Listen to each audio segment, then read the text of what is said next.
Ce monde abrite des choses vraiment étranges et dangereuses. Heureusement, les aventuriers utilisent leur bouclier pour protéger tout le monde. Le bouclier levé, notre héros se défend courageusement contre l'attaque d'un monstre étrange.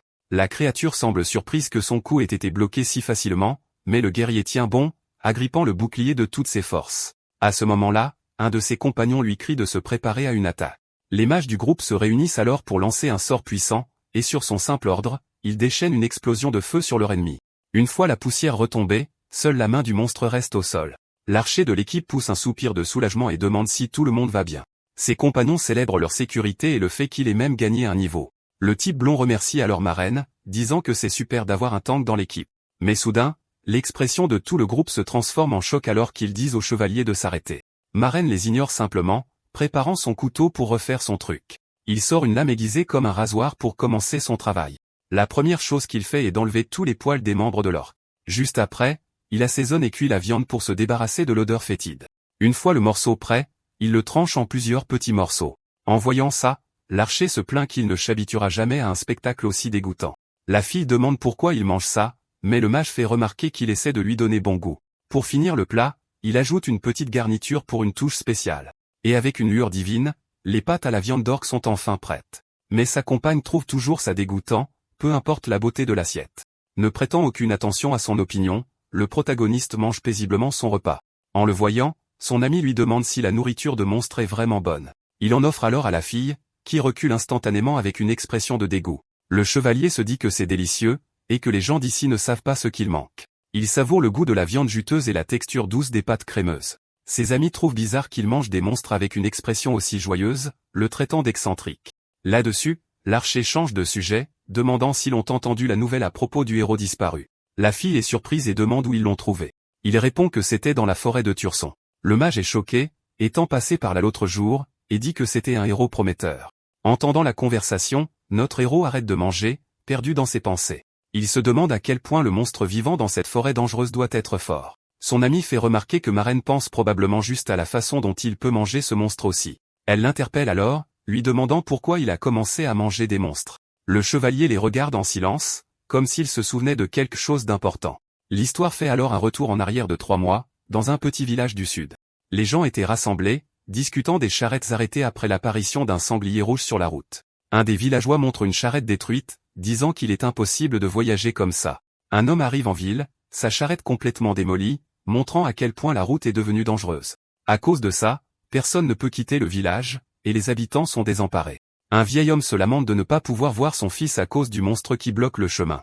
Pendant ce temps, 2 marchands s'inquiètent car leur date limite de livraison pour un noble approche. L'un d'eux commence à désespérer. Si la livraison est en retard, ils auront de gros problèmes avec leurs clients. À ce moment-là, un homme crie du haut de sa charrette qu'ils n'iront nulle part pendant un moment. Il dit au protagoniste qu'il s'en fiche et ordonne au chevalier de trouver un autre moyen de transport. Voyant cela, l'un des marchands attire l'attention de son ami sur le guerrier casqué. Il note que le type a l'air un peu dépenaillé mais semble incroyablement fort en même temps. L'autre homme a alors une idée brillante et décide d'engager le chevalier comme escorte. Il dit qu'ils rassembleront autant de voyageurs que possible et demande au héros d'attendre un instant. Le marchand nommé Maham se présente et demande ensuite le nom de notre protagoniste. Allongé calmement dans la charrette, le jeune homme se présente comme Marraine Glace. L'autre homme pense qu'il y a quelque chose de louche chez lui, le soupçonnant d'être un déserteur. Mais Maham s'en fiche tant qu'il peut s'occuper des monstres sur la route. Le protagoniste reste silencieux, les écoutant parler sans se soucier de ce qu'ils pensent. La scène passe ensuite à une forêt sombre, montrant une perdue remplie de désespoir. Quelqu'un se demande pourquoi c'est arrivé en fixant un bras coupé au sol. Il découvre alors le corps du héros, qui a été brutalement abattu dans la forêt. Horrifié par la scène, le jeune homme se retourne avec un visage de pure panique. Il tremble de peur à la vue terrible du héros déchu dans les bois sombres. Soudain, il entend un bruit étrange et voit une créature géante approcher depuis les ombres. Les yeux écarquillés de terreur, il réalise qu'il n'y a nulle part où fuir, mais il raffermit sa résolution, déterminé à sortir vivant de cette forêt. Alors qu'il pense à atteindre Adorama, une silhouette sombre aux yeux rouges l'observe. De retour au présent, Maham réveille Marraine et s'excuse, ne réalisant pas qu'il dormait. Le protagoniste dit que ce n'est rien, et le marchand explique qu'il était juste en train de discuter. Ils discutent de leur destination, et Maham demande au chevalier où il se dirige à Adorama. Il répond qu'il va voir sa famille à l'orphelinat Saint-Treya après une longue absence. Un autre passant costaud demande le niveau du protagoniste, notant qu'il a l'air puissant. L'homme explique que le niveau d'une personne, visible à travers la fenêtre de l'esprit, indique sa force. Avec une grande fierté, Il exhibe son propre niveau 23 et encourage Maren à vérifier le sien. Le chevalier ouvre alors son écran de statut, révélant que son niveau est de 95. En voyant ce nombre absurdement élevé, les deux hommes tombent à la renverse, complètement sous le choc. Soudain, la charrette s'arrête brusquement, et le conducteur crie que le monstre est là. Quelque chose de massif fond sur eux, soulevant la poussière et détruisant tout sur son passage. Puis, le redoutable sanglier rouge apparaît devant eux, dégageant une fureur terrifiante. La créature exhibe ses défenses acérées et ses multiples yeux remplis de haine. L'homme fort crie à tout le monde de se préparer au combat et d'attirer l'attention du monstre. Mais il est trop tard, le protagoniste est déjà face au sanglier rouge. Maren trouve la bête étrange mais se dit qu'au final, ce n'est qu'un sanglier rouge. Il utilise alors sa compétence d'évaluation et voit que la créature est de niveau 62. Avec cette information, notre héros décide que cet adversaire est parfait pour un petit test. Le chevalier dégaine son épée et marche calmement vers la bête. L'homme fort du groupe est surpris de le voir avancer seul contre le monstre. Désespérément, il crie, demandant si le type est devenu fou et veut se faire tuer, mais Maren ignore l'avertissement, se tenant face au sanglier rouge qui charge. La créature rugit, prête à frapper, mais le protagoniste attend simplement le bon moment. D'un mouvement rapide, le chevalier balance son épée dans un puissant arc ascendant. Le sanglier rouge est instantanément coupé en deux, ses restes projetés partout. Le protagoniste atterrit avec grâce alors que les deux moitiés du monstre s'écrasent derrière lui. Il semble un peu confus, voire surpris par le résultat de sa propre attaque dévastatrice. Témoin de cette scène incroyable, tous les autres voyageurs crient d'étonnement. Même Maren est sans voix, se demandant si c'est vraiment lui qui a fait ça. Il n'aurait jamais imaginé qu'un seul coup puisse causer autant de dégâts malgré la différence de niveau. L'homme costaud l'attrape, criant à quel point c'était incroyable qu'il ait tranché la bête en deux. Il demande ensuite si Maren est un elfe ou un homme bête car il ne semble pas humain. Tous les autres passagers fixent le chevalier dans un silence stupéfait. Le grand type lui tape dans le dos, disant qu'après une telle démonstration de puissance, il a besoin de manger. Il appelle tout le monde pour un repas, mais le protagoniste se contente de regarder pensivement sa propre main. Plus tard dans la nuit, le groupe installe le camp et se rassemble autour du feu pour manger. Deux hommes discutent de Maren, trouvant étrange qu'il cache toujours son visage et porte un équipement si bon marché. L'un d'eux plaisante en disant que sa vieille épée pourrait être un trésor légendaire, et elle lui dit d'aller demander. La fille appelle alors Maren mais se rend compte qu'il n'est plus à sa place. Elle et un autre compagnon sont confus, car le chevalier était là il y a à peine une seconde. Soudain, ils regardent tous les deux sur le côté et sont complètement choqués par ce qu'ils voient. Maren traînait l'énorme carcasse du sanglier rouge vers le camp. La fille lui crie dessus, demandant pourquoi il l'a ramené, et il répond qu'il voulait de la viande. Furieuse, elle ordonne au chevalier de ramener cette créature dégoûtante là où il l'a trouvée. Un peu plus tard, tout le monde mange une simple soupe qu'ils ont préparée sur le feu. Un homme chauve se plaint d'avoir perdu l'appétit et dit de ne jamais amener de monstre à table. Le protagoniste se sent un peu mal à l'aise face à leur réaction, l'air légèrement abattu. Néanmoins, il porte la cuillère à son casque pour goûter la soupe qu'ils ont faite. Mais en la goûtant, il a une réaction étrange, comme s'il s'étouffait avec. Un autre aventurier fait remarquer que la soupe est délicieuse, mais Maren semble détester le goût. Une femme blonde la réprimande alors, disant que c'est un bon repas pour des gens en voyage. Voyant la réaction du chevalier, elle lui demande s'il voulait vraiment manger cette chose de tout à l'heure. La femme ajoute qu'en plus d'être dégoûtant, le monstre aurait pu être venimeux. Elle explique que la règle est de ne prendre que ce qui est nécessaire sur un monstre et de brûler le reste immédiatement. L'archère dit qu'elle se dirige aussi vers Adorama, alors il devrait manger même s'il n'aime pas ça. Les hommes crient à l'aide car ils sont totalement incapables de faire brûler la carcasse de la bête. Même avec une torche, le corps du monstre refuse tout simplement de prendre feu. À ce moment, l'archère s'approche et leur dit de s'écarter car elle va s'en occuper elle-même. Le protagoniste est confus, se demandant pourquoi ils ont appelé une archère pour allumer un feu. Mais soudain, la fille invoque une boule de feu dans sa main en utilisant la magie élémentaire. Elle lance alors un sort sur la carcasse du sanglier rouge, qui s'enflamme instantanément. En voyant cela, notre héros est assez surpris, ne s'attendant pas à une telle capacité. Un compagnon commente à quel point la magie est utile, et la femme convient que c'est facile à apprendre. La fille regarde sa main, admirant la puissance de sa magie du feu. Maren s'approche alors et lui demande si elle vient de la tour de magie, ce qui la déconcerte. Il explique que la plupart des mages viennent de là, mais elle répond avec irritation qu'elle est une archère. La jeune femme dit que même les non-mages peuvent le faire, mais que cela prend environ 3 ans à apprendre. Le chevalier fait remarquer que la magie de base est normale pour les aventuriers et demande de quelle époque elle vient. Elle l'attrape par l'épaule et pointe vers l'horizon, montrant quelque chose à notre héros. Au sommet d'une colline, la femme montre les lumières d'une ville qui scintille dans la nuit. Le protagoniste est stupéfait par la vue, n'ayant jamais rien vu de tel auparavant. Il réalise que ce sont des pierres magiques utilisées comme lampadaires et est profondément impressionné. La fille explique que c'est rare à la campagne mais assez courant en ville. Elle ajoute que de nos jours, même les jouets pour enfants sont alimentés par la magie. Maren observe la ville de loin, pensant à quel point le temps a passé, car ce n'était pas comme ça à son époque. Près du feu, un des hommes sent l'odeur de la viande rôtie et aimerait que ce soit du porc. Son ami plaisante en disant que ce serait parfait avec une bière fraîche après une dure journée de travail. Pendant ce temps, le protagoniste regarde silencieusement la carcasse du monstre brûlé dans le feu. Le lendemain, ils atteignent enfin Adorama et remercient Maren pour son aide précieuse. Le marchand serre la main du chevalier, exprimant sa profonde gratitude pour la protection. Mais notre héros les remercie simplement pour tout avec une expression sombre et silencieuse. En regardant le chevalier partir, les marchands se demandent s'il n'a vraiment rien mangé pendant le voyage. L'un d'eux se souvient que le jeune homme a vomi tout ce qu'il a mangé et a fini par ne boire que de l'eau. Ils craignent que ce soit une maladie, c'est pourquoi il n'enlève jamais son casque. Maham offre alors un sac de pièces en guise de gratitude, mais Maren dit que cela ne faisait pas partie de l'accord. L'homme insiste en disant que c'est le moins qu'il puisse faire et lui dit au revoir, laissant le paiement au protagoniste. En ouvrant le sac en tissu, notre héros découvre qu'il est en fait rempli de pommes de terre. Il reste silencieux, regardant le cadeau inattendu, semblant quelque peu ému. Ensuite, le chevalier laisse les pommes de terre à un homme endormi à proximité et continue son chemin.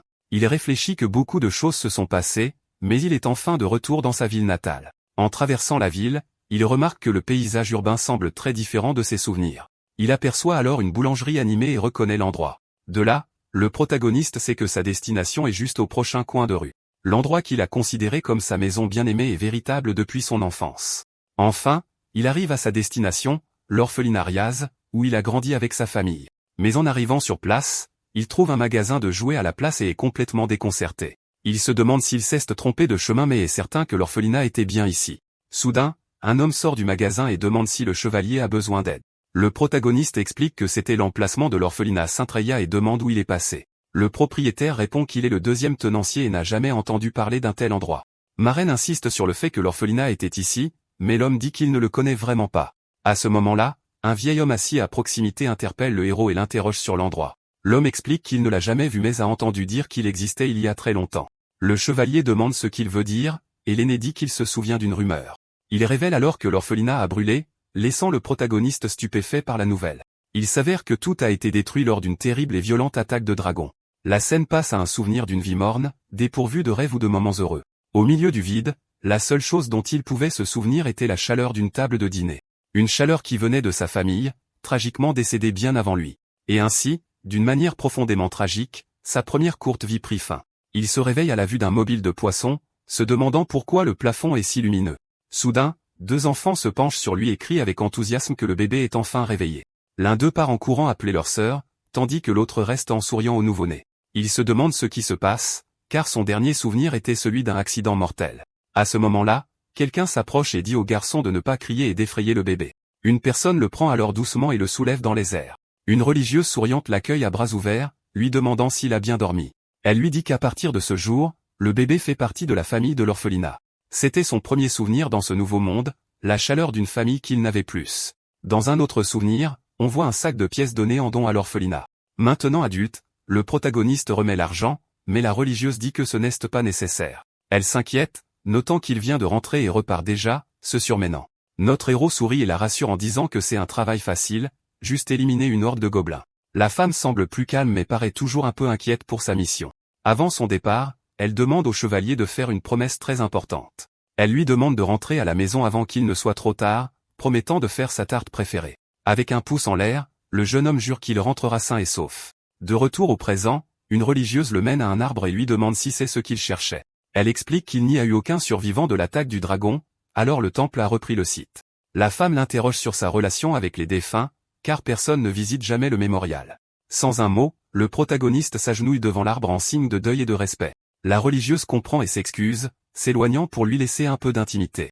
Le chevalier se souvient de sa promesse, se rappelant comment elle lui avait assuré qu'il serait bientôt de retour. La main sur la plaque, il se lamente sur le fait qu'elle lui avait dit qu'il n'y avait rien à craindre. Une seule larme s'échappe de son casque alors qu'il pense à ce qui aurait pu être. Il se demande si les choses se seraient passées différemment s'il avait été là pour combattre le dragon. Le cœur brisé, il s'agenouille sous la pluie battante, serrant la plaque commémorative. Mais il sait que c'est une question pour laquelle il n'aura jamais de réponse. Maintenant, tout ce qui reste de son ancienne famille est cet arbre et la plaque commémorative. Deux religieuses l'observent avec inquiétude. Il est là depuis plusieurs jours sans bouger. Elles ne peuvent qu'imaginer la douleur du chevalier et compatir à sa perte profonde. Le protagoniste reste immobile au même endroit, ne bougeant pas d'un pouce. Prise de pitié pour lui, l'une des religieuses laisse un morceau de pain près de lui pour qu'il mange. Après avoir déposé la nourriture, elle se retourne et s'éloigne en silence. Voyant le pain par terre, notre héros bouge enfin, le ramassant avec sa main. Il porte ensuite la nourriture vers son casque, essayant de manger quelque chose. Mais alors qu'il goûte le pain, une saveur horrible emplit sa bouche, et il le trouve absolument dégoûtant. Le chevalier se souvient que sa malédiction dit qu'il ne peut rien manger car tout a un goût affreux pour lui. Il se demande pourquoi il est le seul à ressentir cela, alors que tout le monde mange normalement. Désespéré, le jeune homme pense qu'il ne peut même pas satisfaire sa propre faim. Il a de nouveau perdu sa famille et sent qu'il n'y a plus de raison de vivre, mais soudain, un arôme puissant et unique attire son attention. Ce n'était pas de la viande. C'était quelque chose de bien plus riche et savoureux que toute nourriture qu'il connaissait. À cette odeur, la bouche du protagoniste commence à saliver de manière incontrôlable. Il se lève et quitte le cimetière, suivant le délicieux arôme. Guidé par l'odeur, il parcourt les rues de la ville avec un air déterminé. L'odeur le mène dans une ruelle sombre et étroite entre les maisons du quartier. Jetant un coup d'œil au coin de la rue, il entend des gens parler de brûler des corps de monstres au risque d'une amende. L'un d'eux se plaint que ce sera un problème si quelqu'un le mange en pensant que c'est de la viande ordinaire. Mais l'autre rétorque que ce n'est pas toxique, et s'il est si inquiet, il n'a qu'à le jeter. On les voit brûler une charrette remplie de corps de petits monstres. En regardant la chair de monstre rôtir, le protagoniste la trouve incroyablement appétissante. Il s'élance soudainement, et la femme se demande s'ils en ont déjà brûlé autant. Il retourne ensuite à l'arbre du cimetière, un air de tristesse et d'abattement l'entourant. Assis par terre, le chevalier sort son couteau aiguisé pour commencer son travail. La viande de monstre en main, il l'examine un instant avant d'en prendre une bouchée. Puis, sans hésitation, le jeune homme plante ses dents dans le morceau de viande rôtie. En goûtant la nourriture, il est complètement époustouflé par une explosion de saveur. Un sourire se dessinant sur son visage, le héros dit finalement que c'est absolument délicieux. Le goût est meilleur que tout ce qu'il a jamais connu de toute sa vie. La viande a une saveur salée et légèrement carbonisée qui convient parfaitement à son palais. Il sent le jus jaillir entre ses dents à chaque bouchée. Cela ridiculise tous les autres repas qu'il n'arrivait même pas à avaler auparavant. C'est un goût qui éveille ses instincts primaires alors qu'il descend dans sa gorge. Soudain, une marque étrange apparaît sur sa main pendant qu'il mange la viande. Tout à coup, une douleur aiguë lui transperce la main, et la marque se met à briller. Sur ce, le protagoniste s'effondre au sol, se tordant d'agonie, ne comprenant pas ce qui se passe. Des larmes coulent de son casque alors qu'il sanglote, mêlant douleur et chagrin. Il s'excuse alors auprès de sa famille d'être le seul à avoir survécu. Mais même accablé par la culpabilité, le jeune homme décide qu'il veut toujours vivre. Il serre le poing et déclare son désir de vivre comme un humain et de manger des choses délicieuses. Le chevalier veut être heureux, mais il se demande s'il mérite vraiment un tel souhait. La lumière du soleil perce alors les nuages, illuminant le cimetière et apportant un sentiment d'espoir. À cet instant, une unique feuille verte descend en flottant et se pose doucement sur son casque. Une main brillante apparaît et touche sa blessure, comme pour apaiser sa douleur. Le héros est surpris par le contact soudain et mystérieux qu'il sent sur sa main. Puis, la main disparaît, laissant une feuille verte là où se trouvait la marque. Assis devant l'arbre, le chevalier semble avoir trouvé un peu de paix. Il lève les yeux vers l'avenir avec une nouvelle détermination dans son regard. La bouche encore barbouillée de nourriture, il semble avoir finalement embrassé sa nouvelle voie. Le jeune homme ramasse alors son bouclier et son sac, se préparant à enfin partir. Il fait ses adieux à l'arbre, disant qu'il est maintenant temps pour lui d'avancer. Le protagoniste jure que cette fois, il ne tardera pas à rentrer chez lui. Il met le pied sur la rue pavée de la ville, faisant le premier pas de son voyage, et ainsi commence la vie secrète de gourmet de notre héros mangeur de monstres. Au cœur des Hadoramas se dresse une tour imposante, la guilde des aventuriers des Exalim. Tous les aventuriers commencent leur voyage dans cette institution renommée.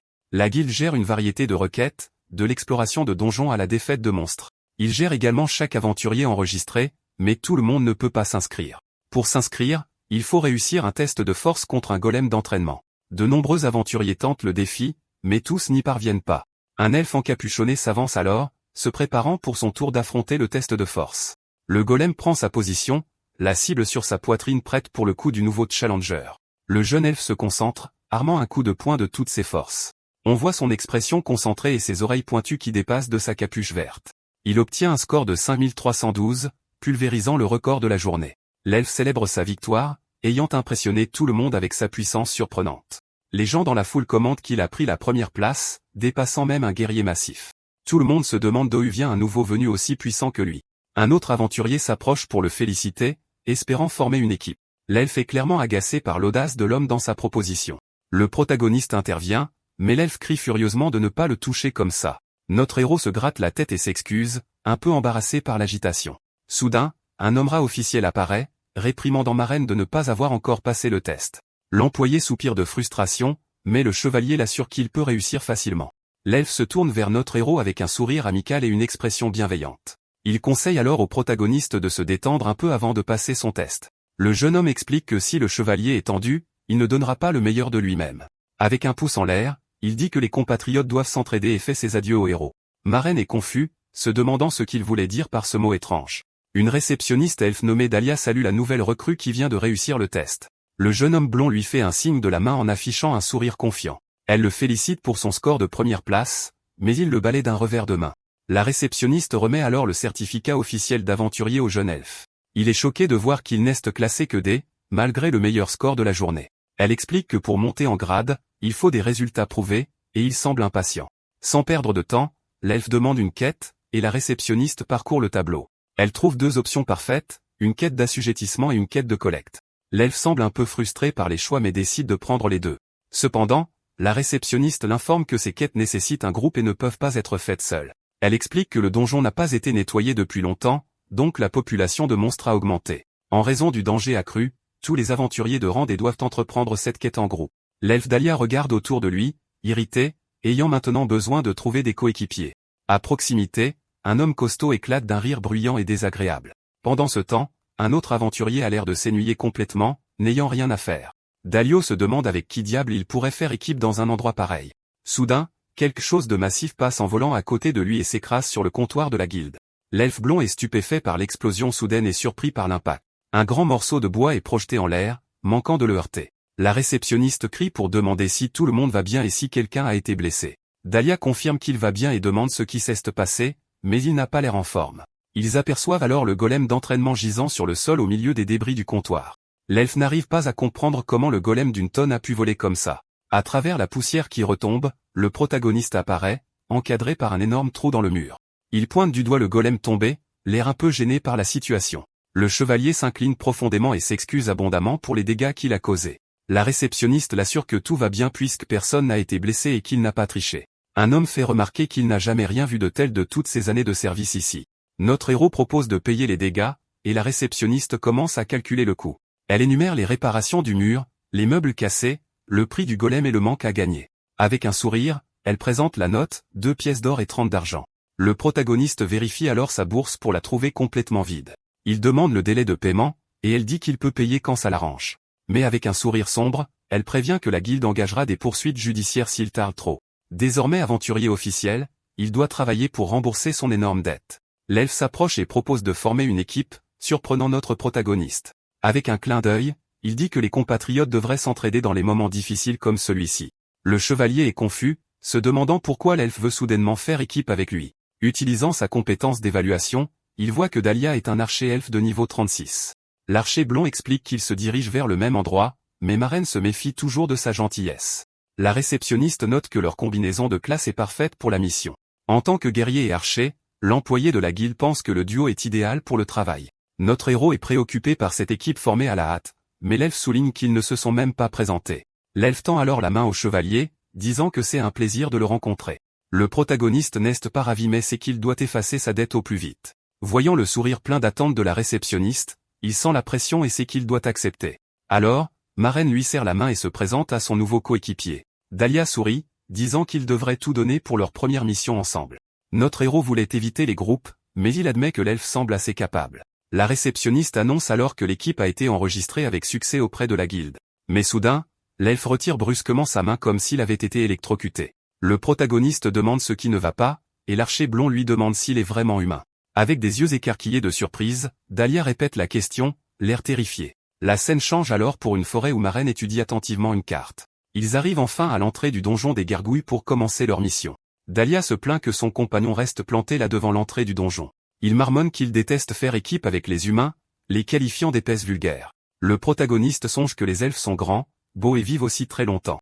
Il sait qu'ils ont été autrefois asservis, ce qui leur donne une histoire compliquée avec les humains. Mais il se souvient que la réceptionniste de la guilde ne l'avait pas traité de cette façon. Une aura sombre émane du donjon, mais le chevalier ne semble absolument pas perturbé. Les deux entrent alors dans la structure, qui ressemble à un château hanté rempli de gargouilles. Notre héros remarque qu'on se sent dans un autre monde à l'intérieur du donjon. Soudain, il aperçoit plusieurs monstres volants et se demande si ce sont les cibles de la mission. Les gremlins sont de niveau 18 et évoluent en gargouilles en grandissant. Dahlia dit à l'humain de s'écarter de son chemin et de ne pas interférer du tout avec la mission. Le protagoniste se retourne et commence à s'éloigner, ce qui semble dérouter l'elfe. L'archer blond crie au chevalier de ne pas l'ignorer, et notre héros offre une justification. Il traite Maren d'impoli, mais le protagoniste répond qu'il a plus de 100 ans. L'elfe est choqué et s'envoie par la révélation de son nouveau compagnon. Notre héros suggère qu'ils ne se gênent pas et se concentrent sur leurs propres tâches. Il continue alors de marcher, mais l'archer blond lui dit de se préparer d'abord. Le chevalier explique que la préparation est inutile car les gremlins sont de bas niveau. Dahlia est déconcertée, se demandant si l'humain a vu ses stats et s'il est réellement plus fort que lui. Furieux, l'elfe pointe un doigt accusateur, affirmant que le protagoniste a espionné ses informations. Un gremlin passe en volant, sa bouche pleine de dents acérées avec une énorme langue qui pend. Dahlia continue de crier que voler des informations sans permission est une violation de l'étiquette. Il traite le chevalier d'éhonté, son visage tordu par une rage pure. Soudain, l'un des monstres plonge vers lui, attaquant avec sa gueule géante. Maren l'avertit de baisser la voix, car c'est l'étiquette de base en donjon. D'un seul coup rapide, le protagoniste abat plusieurs gremlins à la fois. L'elfe est éclaboussé par les fluides de la créature et est agacé par les actions de son compagnon. Le chevalier avoue alors qu'il a bien vu ces informations quand ils se sont serré la main plus tôt. L'archer blond est choqué par l'audace de l'humain, et notre héros propose un marché. Il dit que si Dahlia le méprise tant, il devrait juste finir la quête et se séparer. L'elfe est irrité par la suggestion et dit au chevalier de ne pas le retenir dans le combat. Il dit à l'humain de faire son travail, affirmant qu'il s'occupera des gargouilles tout seul. De loin, une gargouille observe le duo, et le protagoniste dit à l'elfe de faire comme il le souhaite. En un clin d'œil, Maren terrasse plusieurs gremlins et commence à collecter leurs yeux. En quelques secondes à peine, il en avait déjà abattu 49 et avait presque terminé. Le chevalier se dit que 50 yeux devraient suffire pour accomplir sa part de la mission. Il jette alors un coup d'œil et voit Dahlia face à une gargouille de niveau 21. La gargouille est la forme évoluée d'un gremlin, son corps entier est aussi dur que la pierre. L'elfe semble fatigué et essoufflé alors qu'il se prépare à combattre les monstres. Il charge alors vers la bête, l'arc à la main, prêt à attaquer la gargouille. Le protagoniste regarde Dahlia se battre, se disant qu'il ne périra probablement pas. Sur ce, il décide de préparer un repas pendant que son compagnon se bat seul. Il se demande comment cuisiner la viande de gremlin mais trouve rapidement une idée. Le monstre ressemble à une grenouille, il décide donc de le préparer de la même manière. Il ne prend que les parties qui semblent comestibles mais note qu'il n'y a pas beaucoup de viande. Comme il n'y a pas grand-chose à travailler, il décide de faire de petites brochettes. Pour ajouter un peu de variété, il décide aussi de griller les entrailles de la créature. Les brochettes de gremlin sont ensuite placées sur un feu de fortune pour rôtir. Et voilà, le plat spécial de notre héros est enfin prêt à être mangé. Il pense que ce n'est pas si mal pour une première tentative et se prépare à goûter. Le chevalier prend alors une grosse bouchée de la brochette de gremlin fraîchement cuite. Il mange avec enthousiasme, appréciant clairement la saveur de la viande de monstre. Avec un sourire, il déclare la nourriture délicieuse et que les monstres sont en effet savoureux. La saveur ressemble plus au canard qu'au poulet, avec une touche légèrement épicée.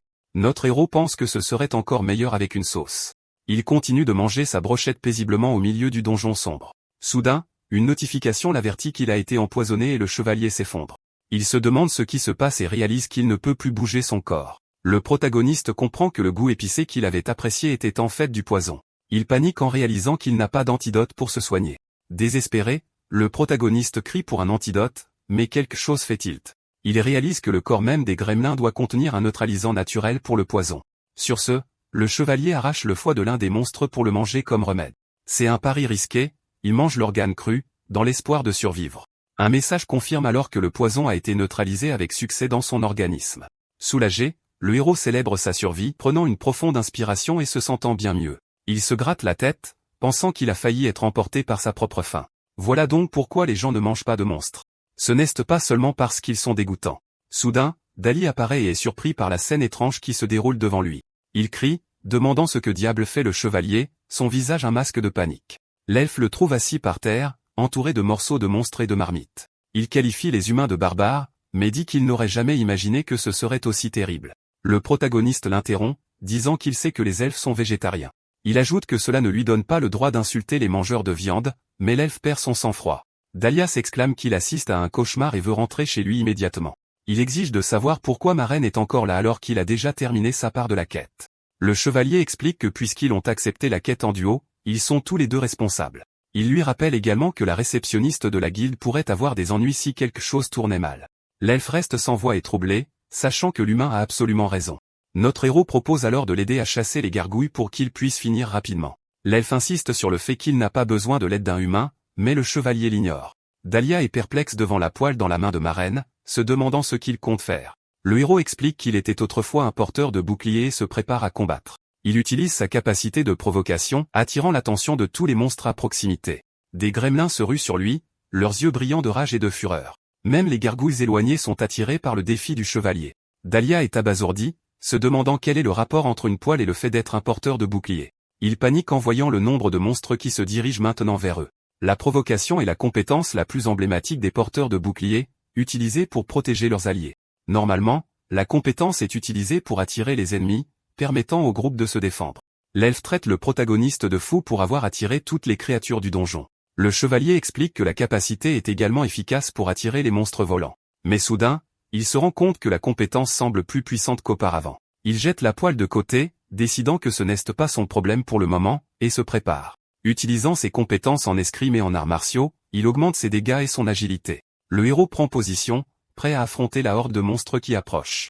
Dahlia se plaint du désordre et décide de garder ses distances pour apporter son soutien, mais il est soudainement stupéfait par ce qui se passe ensuite. En un éclair, Maren vainc chaque monstre avec une vitesse à couper le souffle. La mâchoire de l'elfe tombe, et il marmonne que ça doit être une sorte de blague. Il pense à la difficulté qu'il a eu à chasser 5 gargouilles, et maintenant Maren les a tous anéantis. Une aura bleue entoure le protagoniste, et Dahlia se demande qui est vraiment cet homme. Alors qu'il quitte le donjon, l'elfe demande au chevalier d'attendre un moment pour qu'il puisse parler. Il demande si Maren est d'accord pour partager la récompense, même s'il a fait tout le travail. Le protagoniste dit qu'il n'est pas nécessaire de changer cela, lui rappelant qu'il voulait finir rapidement. Sur ce, Dahlia le remercie de son aide, l'air encore un peu penaud face à la situation. Il se détourne, embarrassé, incapable de croire à la générosité de son compagnon. Soudain, l'elfe entend un bruit étrange et fait signe au chevalier de s'arrêter et d'écouter. Notre héros est surpris, admettant qu'il ne savait pas que les oreilles des elfes pouvaient bouger comme ça. Dahlia est choquée par le commentaire et se retourne pour gronder le protagoniste. Mais le chevalier l'ignore et continue de marcher, ce qui irrite encore plus l'elfe. Du haut d'une falaise, Dahlia aperçoit une charrette arrêtée avec 2 hommes et un autre elfe. L'un des hommes crie sur le conducteur pour ne pas avoir évité un cerf, ce qui a retardé leur voyage. Il frappe ensuite l'elfe au visage, le traitant d'esclave inutile et lent. Le jeune elfe se recroqueville de peur, s'excusant et le suppliant d'arrêter. Dahlia est furieux, faisant remarquer que c'est exactement pour ça qu'il méprise tous les humains. Il hurle que les humains prêchent la fin de l'esclavage tout en faisant le trafic d'autres races en secret. Son arc bandé, l'elfe dit à Maren de dégainer son arme pour prendre leur revanche. Mais le chevalier lui demande pourquoi il devrait faire ça, laissant l'elfe complètement abasourdi. Il explique qu'ils ne peuvent pas savoir si l'elfe est un esclave illégal juste en le regardant. Dahlia affirme les avoir entendus mentionner le marché noir, mais le chevalier suggère de simplement les dénoncer. Déçu, l'elfe dit qu'il pensait que cet humain était différent, mais qu'il est comme tous les autres. Il décide alors de s'en occuper lui-même et bande son arc pour attaquer les hommes. Soudain, le protagoniste sent une odeur étrange provenant de la charrette du trafiquant. Il se rend compte que l'odeur provient du véhicule transportant les elfes asservis. À l'intérieur de la charrette, une mère elfe serre sa fille terrifiée dans ses bras, essayant de la réconforter. En voyant l'enfant en danger, le chevalier semble changer d'avis sur le fait de s'impliquer. Dahlia se demande s'il peut gérer ça seul mais rassemble rapidement son courage. Il se dit qu'il s'est entraîné pour des moments comme celui-ci et qu'il doit se battre pour son peuple qui souffre. L'elfe tire une flèche vers la charrette pour arrêter les trafiquants. La flèche explose juste à côté du véhicule, créant un nuage de poussière et de fumée. L'archer blond est confus par le résultat inattendu de son attaque. L'explosion projette les 2 hommes au sol, les laissant perplexes quant à ce qui s'est passé. Au milieu de la poussière, il se demande ce que c'était et quoi faire ensuite. Soudain, une épée vole dans les airs et se plante dans la roue de la charrette, l'immobilisant. Dahlia est surpris et se demande ce que c'était et pourquoi Maren a décidé de l'aider. Le protagoniste a un flashback de la religieuse le tenant dans ses bras quand il était bébé. Il déclare qu'il ne se soucie pas des affaires des adultes, mais que l'enfant est innocent. Un des trafiquants est choqué par l'épée volante et dit à l'autre de lever les yeux. Du haut de la falaise, les 2 aventuriers regardent les hommes, prêts à se battre. Surpris, l'un des trafiquants demande qui ils sont et d'où ils viennent. L'homme crie qu'ils ne s'en tireront pas comme ça après avoir attaqué leur propriété. Furieux, Dahlia déclare qu'il est venu sauver ses semblables qui étaient asservis, mais le trafiquant se moque, affirmant qu'ils sont des marchands autorisés et que les elfes sont leur propriété légale. L'elfe est choqué d'apprendre qu'il travaille pour la maison du marquis Bechtold. L'homme montre le blason sur la charrette et exige des excuses pour les dégâts. Il traite les elfes d'idiots, disant qu'ils ne font que causer des problèmes. Les yeux de Dahlia s'écarquillent de rage à l'insulte du trafiquant. Mais le protagoniste souligne calmement que l'emblème sur la charrette n'est pas le véritable blason de la famille Bechtold. L'elfe se prépare à tirer, mais le chevalier attire son attention sur un détail précis. Le trafiquant insiste sur le fait que le symbole du loup est bien là, mais notre héros le corrige. Il souligne que les yeux du loup sur le blason semblent normaux, sans aucun défaut. L'ancêtre de la famille Bechtold n'avait qu'un œil, un détail reflété dans le vrai blason. Avec cela, il prouve que le symbole est un faux, puisque le loup représenté a ses 2 yeux. Les trafiquants restent sans voix, stupéfait par la révélation du mystérieux chevalier. Le protagoniste ajoute que la punition pour usurpation d'identité d'un noble est la peine capitale. Acculé, le chef des trafiquants ordonne à ses hommes d'attaquer le duo d'aventuriers. Notre héros songe que les mercenaires évitaient de se battre entre eux par courtoisie professionnelle. Il esquive ensuite un coup, faisant remarquer qu'il semble que les temps ont bien changé. D'un seul coup de poing puissant à la poitrine, le chevalier met facilement à terre le mercenaire. L'homme crache quelque chose, ses yeux se révulsant sous la force du coup. Il est projeté en arrière, heurtant violemment un arbre voisin. L'impact est si violent que le tronc de l'arbre se brise en deux. Le mercenaire s'effondre au sol, gémissant de douleur, incapable de se relever. Un des trafiquants est choqué de voir l'homme géant vaincu d'un seul coup. Le chef du groupe se relève, maudissant les aventuriers de les avoir attaqués. Alors que le duo se prépare pour un autre combat, l'homme se rend, terrifié à l'idée d'être vaincu. Plus tard, dans une auberge, la famille elfe sauvée exprime sa gratitude à Maren. La mère elfe dit qu'elle ne sait pas comment elle pourra jamais les remercier de leur avoir sauvé la vie. Dahlia répond qu'il ne pouvait pas ignorer son peuple et a simplement fait ce que n'importe qui aurait dû faire. Il s'approche ensuite du chevalier et lui demande si tout a été réglé avec les gardes. L'elfe explique que les trafiquants ont été arrêtés, et même leurs proches sont impliqués. À ce moment-là, la petite fille elfe tire sur la cape du protagoniste pour attirer son attention. Alors que notre héros se retourne, sa mère demande s'il est l'oncle qui les a sauvés. La petite fille sourit et dit que le chevalier était très cool, le remerciant pour le sauvetage. La famille fait ensuite ses adieux, et la fille fait un signe de la main à l'oncle casqué et à son ami. Le protagoniste regarde en silence la famille partir, heureuse et en sécurité. Dahlia se tourne vers le héros, disant qu'il n'aurait jamais pensé dire ça à un humain. L'air très embarrassé, il le remercie d'avoir sauvé ses compatriotes elfes. Il déteste l'admettre, mais c'est grâce à un humain qu'il a pu sauver son peuple. Mais alors, l'attitude de l'elfe change complètement, et il demande de l'argent à notre protagoniste. Le chevalier précise que si Dahlia est vraiment reconnaissant, il préférerait un paiement en espèces. Il déclare que l'argent est plus fiable que les mots, ce qui semble dérouter l'elfe. Furieux, l'archer blond se plaint qu'il exprimait juste sa gratitude d'avoir été sauvé par un humain. Il jette alors un sac de pièces à Maren et lui dit de disparaître de sa vue. Dahlia le traite de porc avide et déclare qu'il ne fera plus jamais confiance à un humain. Le lendemain, le protagoniste retourne à la guilde pour rendre les objets de sa mission. Il remet les sacs contenant des yeux de gremlin et d'autres matériaux collectés. La réceptionniste le félicite d'avoir terminé avec succès sa première mission. Elle félicite le chevalier d'avoir accompli un travail aussi difficile si efficacement. La femme lui donne alors le paiement pour la mission, mais le montant semble très bas. Notre héros trouve la récompense maigre, mais elle explique la raison de la déduction. Conformément au règlement de la guilde, sa dette impayée sera prélevée sur ses récompenses. Le chevalier est surpris mais jure de tout rembourser dès que possible. Il décide alors de prendre une autre mission pour continuer à réduire son énorme dette. Il se dirige vers le tableau d'affichage pour chercher un nouveau travail. Le protagoniste pense que même si l'argent est important, il a envie de manger quelque chose de différent. Une mission se trouve dans le donjon de Stow, mais il n'est rempli que de monstres de type roche. Une autre option est un campement d'or, et notre héros n'a jamais visité auparavant. Il se demande quel goût a la viande d'orque et si c'est similaire au porc. Soudain, il entend une voix familière et voit la fille qu'il a rencontrée dans la charrette. Elle lui demande ce qu'il fait là, et s'il est devenu un aventurier comme elle. La femme plaisante en disant qu'elle le croyait mort, et le chevalier a l'air embarrassé. Elle s'excuse, disant qu'elle était excitée de le revoir et décide de présenter son équipe. Olga est le chef du groupe, et Ikat est la mage de l'équipe qui accompagne Mickey. Elle présente Maren comme le mercenaire fort mais qui mange peu qu'elle a rencontré. La fille se vante qu'ils forment une équipe depuis longtemps et qu'ils travaillent bien ensemble. Notre héros pense qu'un groupe composé de 2 archers et d'un mage est un peu instable.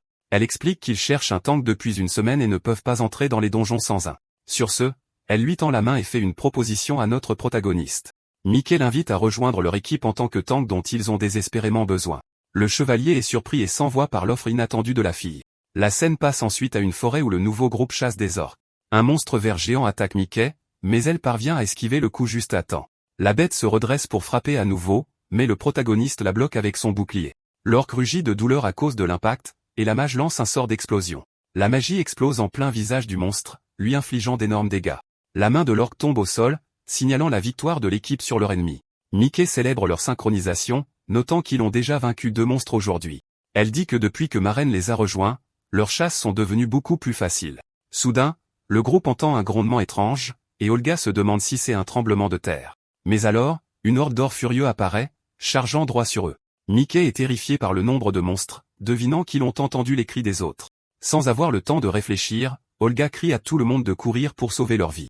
Mais Ekat trébuche et tombe, se faisant distancer pendant que les autres fuient. Un ORC géant se rapproche de la mage tombée, levant sa massue pour attaquer. La jeune fille est paralysée par la peur, incapable de bouger ou de réagir au coup imminent. Ses yeux se remplissent de terreur alors qu'elle regarde la massue du monstre s'abattre sur elle. Mais soudain, sa vision est remplie de rouge, et la mage ne comprend pas ce qui vient de se passer. Le protagoniste était apparu, battant tous les orques en un instant pour la sauver. Les autres reviennent en courant et lui demandent si elle va bien, et la mage hoche la tête, soulagée. Olga est stupéfait par la puissance du chevalier et se demande à quel point il est vraiment fort. Le dernier ORC restant se relève péniblement pour attaquer, mais il est déjà criblé de flèches. Après avoir abattu 10 monstres, le chef décide qu'il est temps de faire une courte pause. Il parle de la force incroyable de Maren et de la façon dont il a sauvé Ikat des orques. La mage se rend alors compte qu'elle ne l'a pas remercié, et cherche du regard le chevalier qui l'a sauvé. Elle renifle l'air avec son nez de bête et sent une odeur très familière. Ikat note que ça sent la viande rôtie, ce que Mickey trouve étrange au milieu d'un donjon. Il trouve le protagoniste seul près d'un feu de camp, faisant rôtir quelque chose sur les flammes. Mickey plaisante en disant qu'il était la source de l'odeur et qu'il aurait dû leur dire. Mais ils sont horrifiés de voir que le chevalier est en train de cuisiner la viande d'orque. Mickey crie en lui demandant ce qu'il fait, car cela ne faisait pas partie de la mission. Le protagoniste avait préparé une délicieuse cuisse d'orque grillée à goûter. Il s'attendait à ce que ce soit comme du porc, mais l'arôme ressemble plus à un mélange de bœuf et de porc. Sur ce, le chevalier prend une énorme bouchée de la viande pour en découvrir la saveur. Il est stupéfait de constater que le goût de la viande est vraiment délicieux. À chaque bouchée, les sucs explosent dans sa bouche et la saveur est parfaitement cuite. Ses amis le regardent avec dégoût pendant qu'il mange la viande de monstre avec une telle délectation. Il pense que la prochaine fois, il l'assaisonnera avec du sel et du poivre pour la rendre encore meilleure. Avec une fourchette, le héros admire le steak d'orque, pensant qu'il est impossible que ce soit mauvais. Il adore l'assaisonnement simple et l'arôme du poivre, qui se marient parfaitement. Olga et Mickey ne reviennent pas qu'il apprécie réellement la nourriture. Mickey fait signe aux autres de s'éloigner du chevalier comme si elle avait peur de lui. Il pense que l'équipe est finie, mais songe qu'il peut utiliser la viande d'orque dans d'autres recettes. Soudain, Olga l'appelle et pose une main sur son épaule pour lui parler. Il dit qu'il a entendu parler d'endroits où les gens mangent des monstres par nécessité. Mickey l'assure qu'ils ne le renverront pas juste parce que ses goûts sont un peu inhabituels. Cette nuit-là, le groupe établit son camp et Olga dit à tout le monde de dormir un peu. Le lendemain, un ORC massif et bouffi apparaît soudainement devant l'équipe. Mais avec le protagoniste en première ligne, le groupe se prépare à combattre sans peur. L'orque géant charge avec sa massue en bois, prêt à écraser tout le monde. Mais notre héros se défend contre l'attaque avec son bouclier sans aucune difficulté. La créature étant distraite, les archers tirent leurs flèches avec une précision mortelle. Plus tard, la mage regarde le protagoniste cuisiner avec un air dégoûté. Soudain, le sol s'effondre et tout le groupe tombe dans une fosse inattendue. Autour du feu de camp, Olga demande pourquoi Maren dort seule, et il répond que c'est simplement plus facile. Mickey semble perdu dans ses pensées, et le blond propose de prendre le premier tour de garde de la nuit. La mage le remercie et lui souhaite une bonne nuit alors que la nuit tombe et qu'il s'apprête à dormir. Il commence à se détendre au son apaisant du crépitement du feu de camp qui brûle toute la nuit. Pendant qu'il dort, le protagoniste commence à rêver de souvenirs de son lointain passé. Dans son rêve, il voit son ancienne équipe rire d'un prêtre qui aimait se battre. L'un d'eux demande à un autre pourquoi il est allé chercher du bois de chauffage alors que le feu était déjà allumé. Le héros se souvient avec tendresse du doux sourire d'un de ses anciens amis. Soudain, une voix crie le nom complet de Maren, le tirant de son sommeil. Il se redresse, confus, et voit toute son équipe debout au-dessus de lui, l'air sérieux. Le chevalier demande pourquoi tout le monde est réveillé alors que ce n'est pas son tour de garde. Une silhouette en cape pointe alors une main brillante vers lui et dit à son compagnon de ne pas bouger. La mage l'avertit que son sort est prêt et qu'il a intérêt à répondre à leurs questions. Pendant qu'il dormait, le groupe a utilisé une pierre d'évaluation pour découvrir son niveau. Mickey le pointe alors du doigt, choqué, demandant ce qu'ils viennent de voir. L'écran révèle que le niveau et les stats de Maren sont inconnus, et qu'il détient le titre de Quinslayer. Face à cela, le protagoniste reste silencieux, n'ayant rien à dire sur cette révélation. Le titre de Quinslayer est donné à ceux qui ont vaincu plus de 100 membres de leur propre race. Il augmente également la puissance d'attaque de 5% contre les individus de la même espèce. Mickey est horrifié et demande s'il a vraiment fait ça à plus de 100 personnes. Olga note qu'il n'a probablement pas de casier judiciaire, mais que c'est une toute autre affaire. Ikat exige alors qu'il explique ce titre et leur dit si c'est un malentendu. Mais le protagoniste reste silencieux, incapable de donner une réponse à son équipe. Ses compagnons insistent, lui demandant pourquoi il ne dit rien et s'il les a rejoints avec de mauvaises intentions. Le chevalier se détourne et s'excuse simplement, n'offrant aucune explication. En entendant cela, Olga dit qu'il ne peut ignorer ça, peu importe sa force ou son régime alimentaire. Le chef du groupe déclare qu'il ne peut plus faire confiance à quelqu'un avec un tel passé. Pour cette raison, il décide qu'il veut que le protagoniste quitte le groupe immédiatement. Le chevalier comprend leur position et se lève pour partir sans causer plus de problèmes. Il rassemble alors ses affaires et se prépare à partir, laissant l'équipe derrière lui. La scène fait un retour en arrière de 100 ans, dans la forêt de Turson, au sud. On voit un gobelin aux yeux rouges, son visage tordu dans un masque de pure rage et de haine. Un marraine plus jeune aux cheveux roux combat deux monstres simultanément, et l'archère de son ancienne équipe se réjouit alors que les gobelins tombent dans leur piège. Et d'un tir précis, elle décoche ses flèches, frappant les deux monstres en même temps. Après la bataille, les corps des gobelins jonchent le sol de la forêt. La chef du groupe sourit et demande si tout le monde va bien et si quelqu'un a été blessé. Elle félicite l'archère pour en avoir abattu 2 d'un coup, et la femme accepte le compliment. Un compagnon dit qu'il en reste 18, mais Marraine le traite de beau parleur qui ne se bat pas. La chef ignore leur chamaillerie et demande s'il a organisé l'épreuve, les jetons de victoire. Elle appelle alors Charlotte, et le protagoniste dit qu'il est prêt à continuer. En marchant dans la forêt, le groupe se plaint de la réceptionniste et du manque de gobelins. Il suppose que les monstres se sont soit cachés, soit enfoncés plus profondément dans les bois. L'ami du héros en plaisante, mais Marraine se fige, sentant que quelque chose ne va pas. Il essaie d'attirer l'attention de son compagnon, mais personne ne semble l'entendre. Soudain, toute son équipe se tourne vers lui, leurs yeux brillant d'un rouge vide. Terrifié, le jeune homme se retrouve entouré d'yeux lui demandant pourquoi il l'a fait. Une voix l'interroge alors, lui demandant pourquoi il a été le seul à survivre à l'attaque. Sur ce, le protagoniste se réveille de ce cauchemar avec un cri de sursaut. Redressé dans son lit, le chevalier est essoufflé et secoué par ce terrible souvenir. Il se lève et regarde par la fenêtre de l'auberge où il a passé la nuit seul. Depuis le premier étage, notre héros observe l'activité dans la salle principale en bas. En descendant les escaliers, il remarque que tout le monde dans la taverne le dévisage. Les gens chuchotent entre eux, se demandant si c'est le type des rumeurs. L'un d'eux dit que c'est le tueur qui s'en prend aux débutants et est choqué de le voir à la guilde. Le protagoniste se dit que les rumeurs se sont répandues et que les gens ont toujours tendance à exagérer. Il décide de les ignorer et se dirige vers le comptoir où la réceptionniste a quelque chose pour lui. La femme le félicite, annonçant qu'à partir d'aujourd'hui, il est promu au rang C. Repérant une quête de harpie, il imagine du poulet frit et se dit qu'il aimerait bien essayer. Soudain, une voix le traite de porc gourmand, et le protagoniste se retourne, surpris. C'était Dahlia, l'elfe qu'il avait déjà rencontré, qui le salue d'un ton sarcastique. L'archer blond commente alors les rumeurs, mais notre héros l'ignore et prend la quête des harpies. Irrité, Dahlia lui crie dessus, et soudain le chevalier voit une paire d'oreilles rouges apparaître. Une femme bête demande si c'est l'humain dont Dahlia parlait. Elle se tourne vers le protagoniste avec un sourire confiant et se plante juste devant son visage. L'elfe la présente alors comme la chef du nouveau groupe qu'il vient de rejoindre. La femme se présente comme Imotard et dit qu'elle a entendu parler de lui, mais Dahlia la coupe rapidement. Notre héros la jauge, pensant qu'elle ressemble à une artiste martiale d'après son équipement. Utilisant sa compétence d'évaluation, il découvre qu'elle est niveau 59 et que sa classe est prêtre. Le chevalier est sidéré, se demandant s'il a la berlue car sa classe est prêtre. Imotard confirme fièrement sa classe, mais le protagoniste ne comprend toujours pas. Il pense que les prêtres sont des unités de soutien et qu'elles ne ressemblent en rien à une personne sainte. Dahlia explique qu'il cherchait un groupe non humain et qu'il est tombé sur une annonce de recrutement. La femme dit qu'elle a entendu les rumeurs à la guilde, c'est pourquoi elle a fait la suggestion à l'elfe. Amodar dit qu'elle l'a approuvé parce que même en tant qu'humain, il détient le titre de Quinslayer. Le protagoniste prétend n'avoir aucune idée de quoi il parle, et l'elfe ricane. Avec un sourire, la femme bête lui tend la main et invite l'humain à rejoindre leur groupe. Le chevalier est sceptique face à l'offre, mais la femme lui demande s'il a un autre choix. Notre héros jette un coup d'œil et voit tout le monde à la guilde chuchoter à son sujet. N'ayant pas d'autre option, il accepte de rejoindre le groupe temporairement pour la mission de la guilde. Amodar se réjouit de la décision de l'humain, et Dahlia sourit, satisfait du résultat. La chef dit qu'ils vont tester ses compétences, et le chevalier demande où. Avec un air déterminé, la fille répond que leur destination est évidente. Elle montre la fiche de la quête et crie qu'ils se dirigent vers le donjon des harpies maintenant. Dans le donjon, 2 créatures aux yeux rouges volent vers eux en poussant des cris stridents. La nouvelle équipe se prépare au combat, et leur chef donne l'ordre d'abattre les créatures. Le protagoniste fait face aux monstres, se disant que les ennemis volants sont une plaie. Il se demande s'il peut les atteindre d'un saut, mais quelque chose passe en flèche à côté de lui. Une flèche frappe une harpie, et Marraine pense qu'avoir un archer rend certainement les choses plus faciles. Dahlia déclare qu'il ne laissera pas un humain lui voler sa proie et dit au héros de reculer. L'autre créature pousse alors un cri strident et plonge à grande vitesse pour attaquer le groupe. Imotard crie au chevalier de lever son bouclier et de se préparer à l'impact. La femme bête utilise alors le bouclier de son nouveau compagnon comme tremplin. Avec une puissante impulsion, notre héros la projette de toutes ses forces vers le monstre volant. En plein air, la femme assène un puissant coup de poing en plein visage de la harpie qui vole haut. Le coup est si puissant que le monstre est instantanément vaincu, et les deux atterrissent en toute sécurité. La fille loue leur travail d'équipe mais il lui demande de le prévenir la prochaine fois. Le protagoniste pense qu'avoir des compagnons pour se battre à ses côtés n'est pas si mal après tout. Ils ont déjà abattu 3 harpies, et leur chef décide qu'il est temps de faire une pause.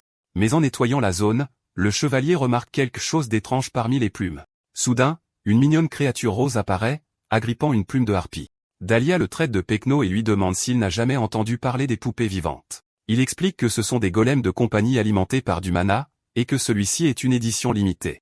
L'elfe félicite ensuite le petit golem d'avoir terminé sa tâche de nettoyage des plumes. L'archer blond ajoute qu'ils n'ont pas besoin de manger et peuvent même aider au combat. Imhotard taquine Dahlia qui adore les choses mignonnes comme si c'était de vrais bébés. Remarquant le regard insistant du protagoniste, l'elfe devient nerveux et un peu surpris. La chef crie que c'est un golem, et que Maren n'a absolument pas le droit de le manger. L'elfe commande qu'ils ont de la chance, ayant déjà attrapé presque la moitié des harpies. La femme demande alors à Dahlia pourquoi il a hésité à lui présenter l'humain.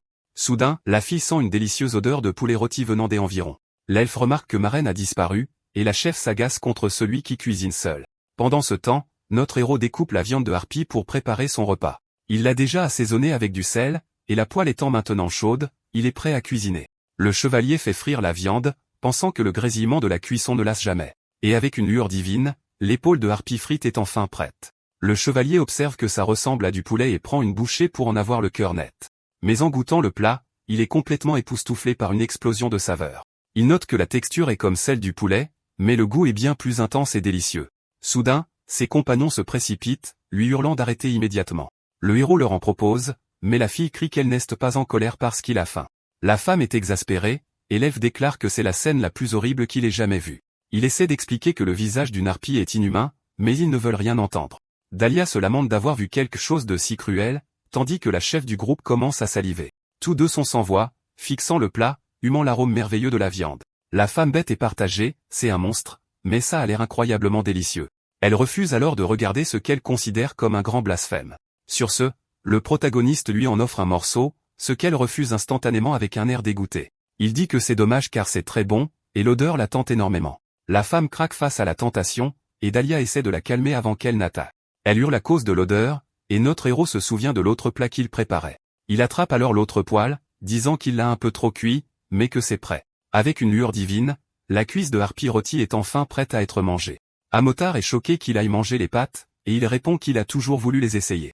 Ignorant son avis, le protagoniste prend une énorme bouchée de la cuisse. Il adore la viande, qui est aussi tendre et douce qu'un pudding, et déclare que c'est le pur bonheur. Le protagoniste pense que ce serait encore meilleur avec une sauce et décide de ramener le reste à la maison.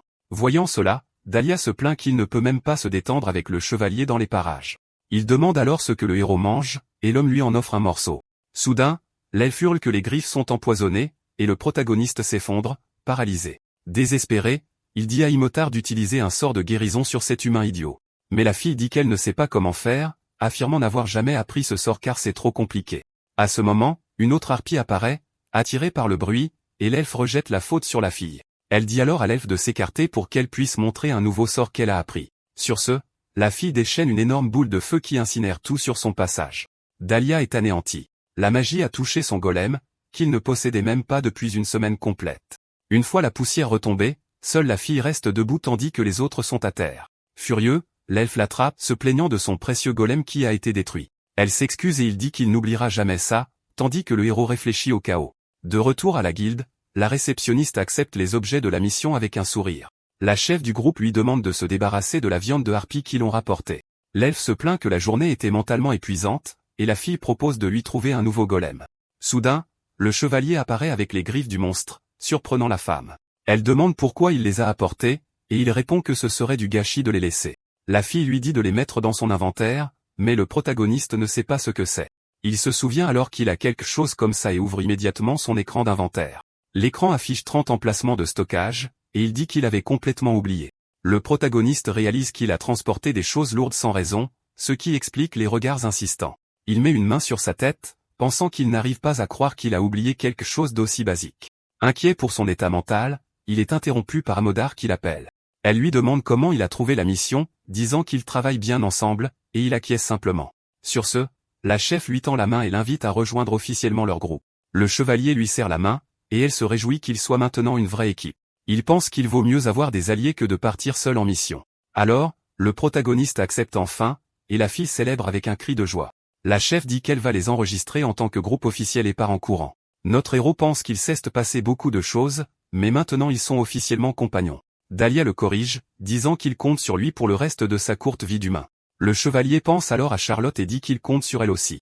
Il reste silencieux un instant avant de saluer formellement ses nouveaux coéquipiers. La fille revient, excitée, annonçant que l'enregistrement du groupe est terminé. Elle montre le papier avec le nom de l'équipe, et tous deux sont choqués par ce qu'ils lisent. Avec un grand sourire, la chef annonce que le nom du groupe est l'équipe désordonnée. L'elfe pète un câble, demandant pourquoi elle les a enregistrés avec un nom aussi ridicule. Elle explique qu'elle a entendu l'humain marmonner ce mot et a décidé de l'utiliser. Elle dit qu'elle aimait sa sonorité et que cela a touché son cœur d'une manière ou d'une autre. L'elfe continue de protester, mais la chef insiste sur le fait qu'elle n'a pas pu trouver d'autre nom. Désespéré, l'archer blond se lamente que toutes ses futures réalisations seront liées à ce nom. Le protagoniste ignore leur dispute et décide de retourner dans sa chambre pour manger la viande. La fille l'interpelle, lui demandant où il va, mais il dit juste qu'il va dans sa chambre.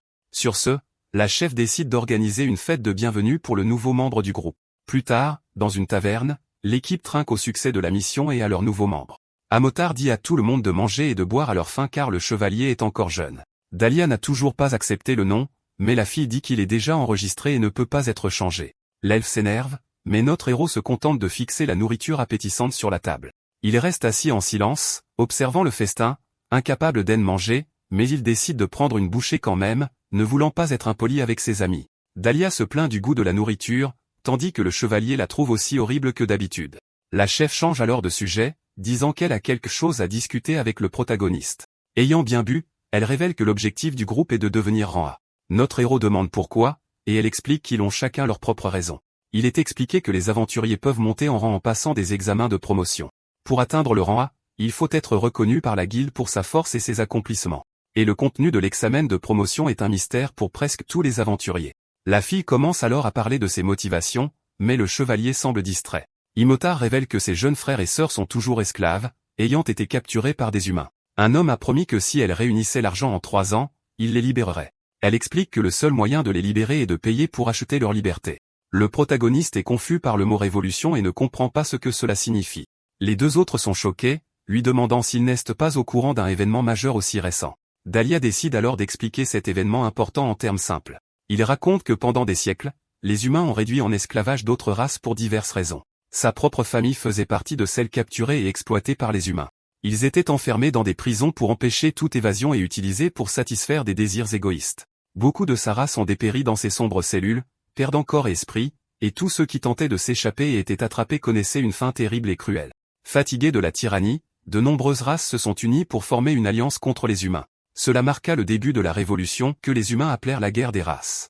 Ils présentèrent plusieurs demandes aux humains, dont l'abolition de l'esclavage. L'Alliance a déclaré une guerre totale si leurs demandes n'étaient pas satisfaites. Finalement, les humains acceptèrent les conditions et signèrent un traité de paix entre les races. Avec cela, des races autrefois cachées commencèrent à émerger, et il est maintenant courant de les voir. Dahlia explique que c'est grâce à ce traité qu'ils sont autorisés à être des aventuriers.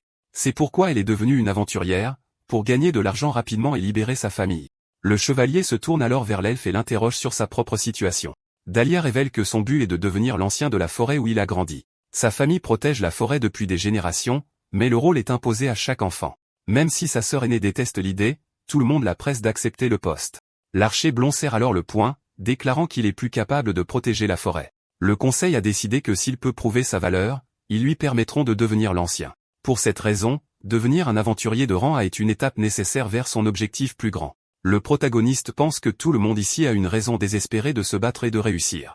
L'elfe dit qu'il serait heureux s'il se joignait également à eux dans leur objectif. La chef du groupe demande alors si l'humain a un objectif qu'il souhaite atteindre. Le chevalier se souvient de l'arbre dans le cimetière de son propre passé perdu. Ses compagnons remarquent son silence et lui disent qu'il n'a pas à en parler si c'est trop difficile. Mais notre héros serre le poing et dit que c'était peut-être son but depuis le début. Avec une ferme résolution, le protagoniste révèle qu'il y a un dragon qu'il a l'intention de vaincre. Les deux autres sont stupéfaits par cette révélation et lui demandent s'il a vraiment dit dragon. Il précise ensuite que c'est le même qui a attaqué Adorama et a réduit le village en cendres.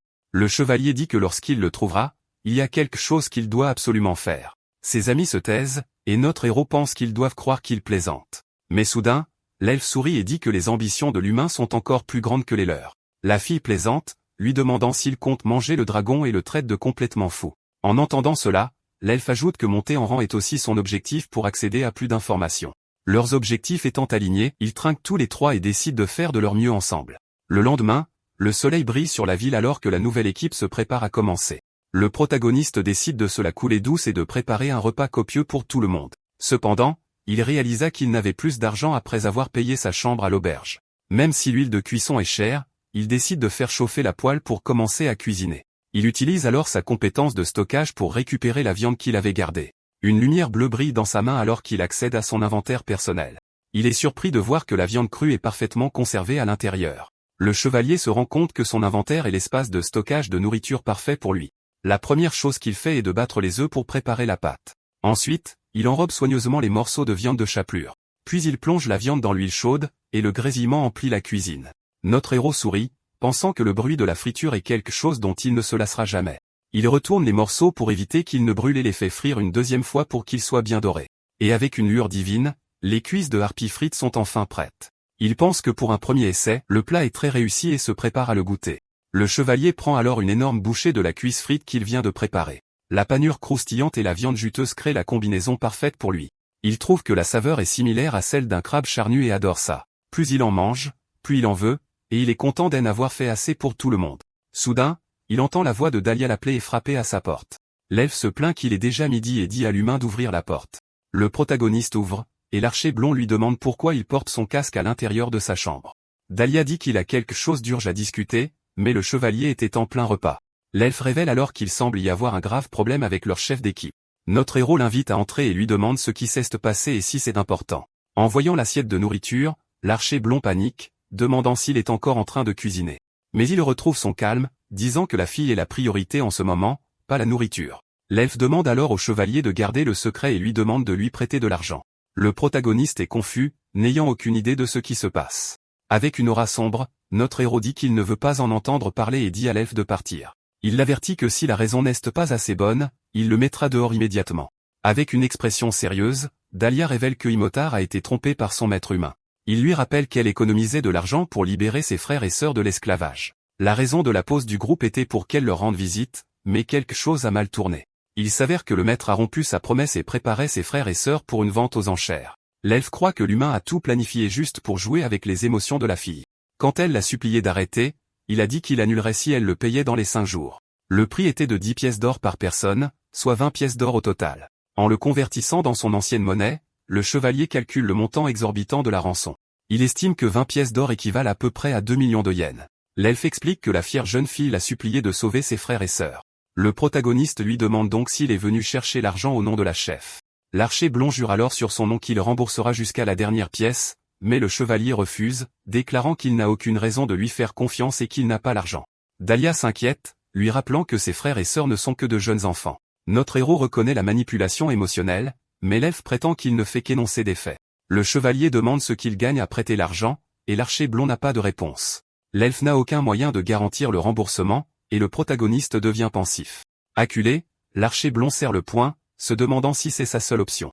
Soudain, il interpelle l'humain et se penche pour lui chuchoter quelque chose à l'oreille. Il demande si le chevalier possède le vent, un attribut parmi ses affinités. Il est expliqué que l'affinité élémentaire détermine l'élément pour lequel une personne est la mieux adaptée.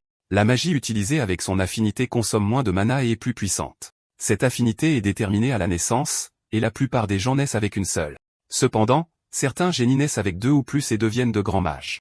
Avec un regard déterminé, l'elfe fait une proposition à notre protagoniste. Il promet de lui accorder la bénédiction de l'esprit de l'attribut du vent s'il l'aide.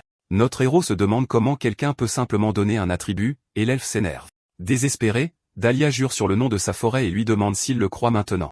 Avec un soupir, le protagoniste accepte l'accord et se lève pour mettre le plan en marche. Il lui dit alors qu'il devrait y aller, et l'elfe semble quelque peu soulagé par sa décision. Ils quittent tous les deux l'auberge et commencent à marcher dans les rues de la ville le matin. L'archer blond demande alors comment ils vont obtenir autant d'argent si rapidement.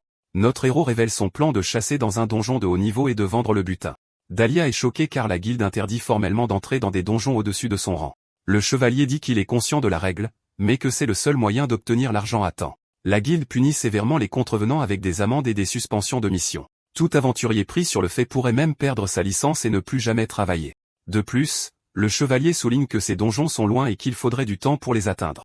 Le simple aller-retour pourrait prendre jusqu'à 4 jours, ce qui est trop long pour eux. Il demande alors comment l'elfe prévoyait d'obtenir l'argent pour aider leur ami. L'archer blond dit qu'il allait utiliser ses économies, et notre héros lui demande s'il en a. Il demande ensuite si Marraine a des économies mises de côté pour une urgence. L'elfe suggère qu'il vende quelque chose, mais notre héros se souvient qu'il ne possède rien de valeur. Il ouvre alors son inventaire, à la recherche de tout ce qu'il pourrait éventuellement vendre. Parmi ces objets, il trouve une paire de boucles d'oreilles qui pourrait être sa seule option. Les deux conviennent alors de mettre en commun ce qu'ils peuvent et de se retrouver plus tard pour trouver une solution. La scène passe à la fin de l'après-midi, le ciel est orange et les feuilles tombent des arbres. On voit une silhouette encapuchonnée marcher dans une ruelle sombre et abandonnée de la ville. La personne mystérieuse se cache derrière des caisses, jetant un coup d'œil dans une boutique faiblement éclairée. Le propriétaire demande ce que la personne veut, et elle s'approche du comptoir en silence. La silhouette dit qu'elle a quelque chose à vendre, et l'homme répond qu'il achète un peu de tout. Sur ce, le protagoniste pose sur le comptoir la paire de boucles d'oreilles qu'il a trouvées dans son inventaire. L'homme est surpris et dit qu'il devrait vendre quelque chose comme ça dans une bijouterie. Mais soudain, le marchand reconnaît les bijoux et est complètement abasourdi. Il s'écrie que ce sont les fragments des Pléiades, un objet rare et pratiquement introuvable. Le chevalier explique qu'un ancien compagnon lui a offert les boucles d'oreilles en cadeau. Dans un manoir luxueux, un homme s'apprête à rencontrer sa prisonnière. Il la trouve en train d'essayer de se calmer et se moque de sa tentative de lui résister. L'homme dit que son cerveau de bête a enfin compris que se débattre est inutile. Il lui rappelle que les 3 dernières années n'étaient qu'un caprice et lui demande si elle a apprécié sa liberté. Avec un regard haineux, la fille dit qu'elle veut le déchiqueter. Soudain, elle entend une voix familière l'appeler et se tourne vers la porte. La chef du groupe est surprise d'entendre la voix de son ami l'appeler. À ce moment, Dahlia et Maren entrent dans la pièce, et la fille est soulagée de les voir. Elle demande pourquoi l'elfe a amené l'humain, et il explique que Maren l'a aidé. L'archer blond dit qu'il expliquera plus tard, mais pour l'instant, l'argent est ce qui compte. Notre héros se présente et dit qu'ils sont venus payer la rançon pour ses frères et sœurs. La fille est choquée, pensant qu'elle a accepté de l'aide alors qu'ils sont dans la même équipe. Le maître se moque, se demandant si des aventuriers de Rance pourraient vraiment acquérir autant d'argent. Mais il est stupéfait de voir que les 20 pièces d'or sont toutes authentiques. La fille exige que l'homme libère ses frères et sœurs, et il se contente de sourire malicieusement. Le maître prétend que le contrat stipulait qu'elle devait gagner l'argent par ses propres moyens. La chef du groupe reste sans voix devant l'audace de l'homme et l'échappatoire ridicule. Dahlia se met en colère, déclarant que selon la loi, l'argent de la famille doit être accepté. Acculé, le maître ordonne à ses hommes d'apporter les esclaves et leurs documents d'identité. La fille pense que sans l'elfe, elle serait complètement à la merci de cet homme. Le serviteur du maître revient alors avec les 2 jeunes frères et sœurs de l'aventurière.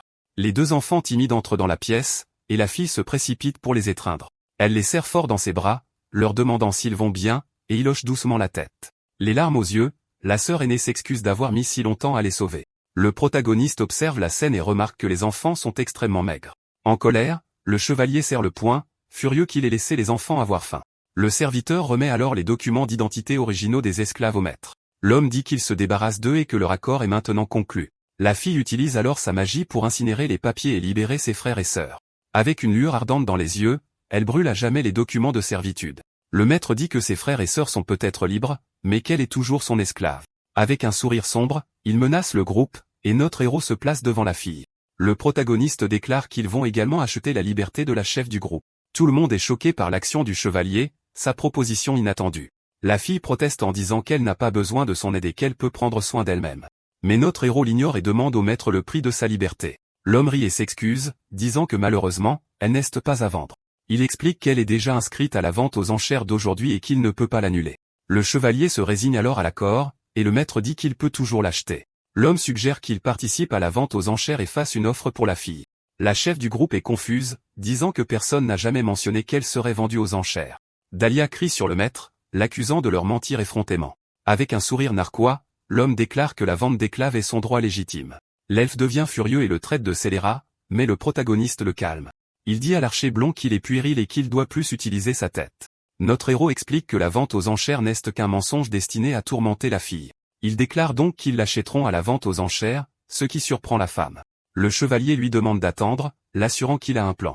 Il se tourne vers le maître et dit que chaque enfant a besoin d'un tuteur. Il se souvient d'une femme s'occupant avec amour des enfants dans un orphelinat, puis il se rappelle un homme posant une main réconfortante sur la tête d'un enfant. Le protagoniste s'approche alors d'elle et dit que cela s'applique aussi à elle. Il se souvient de la religieuse disant que chaque enfant mérite d'être protégé et a une raison de vivre.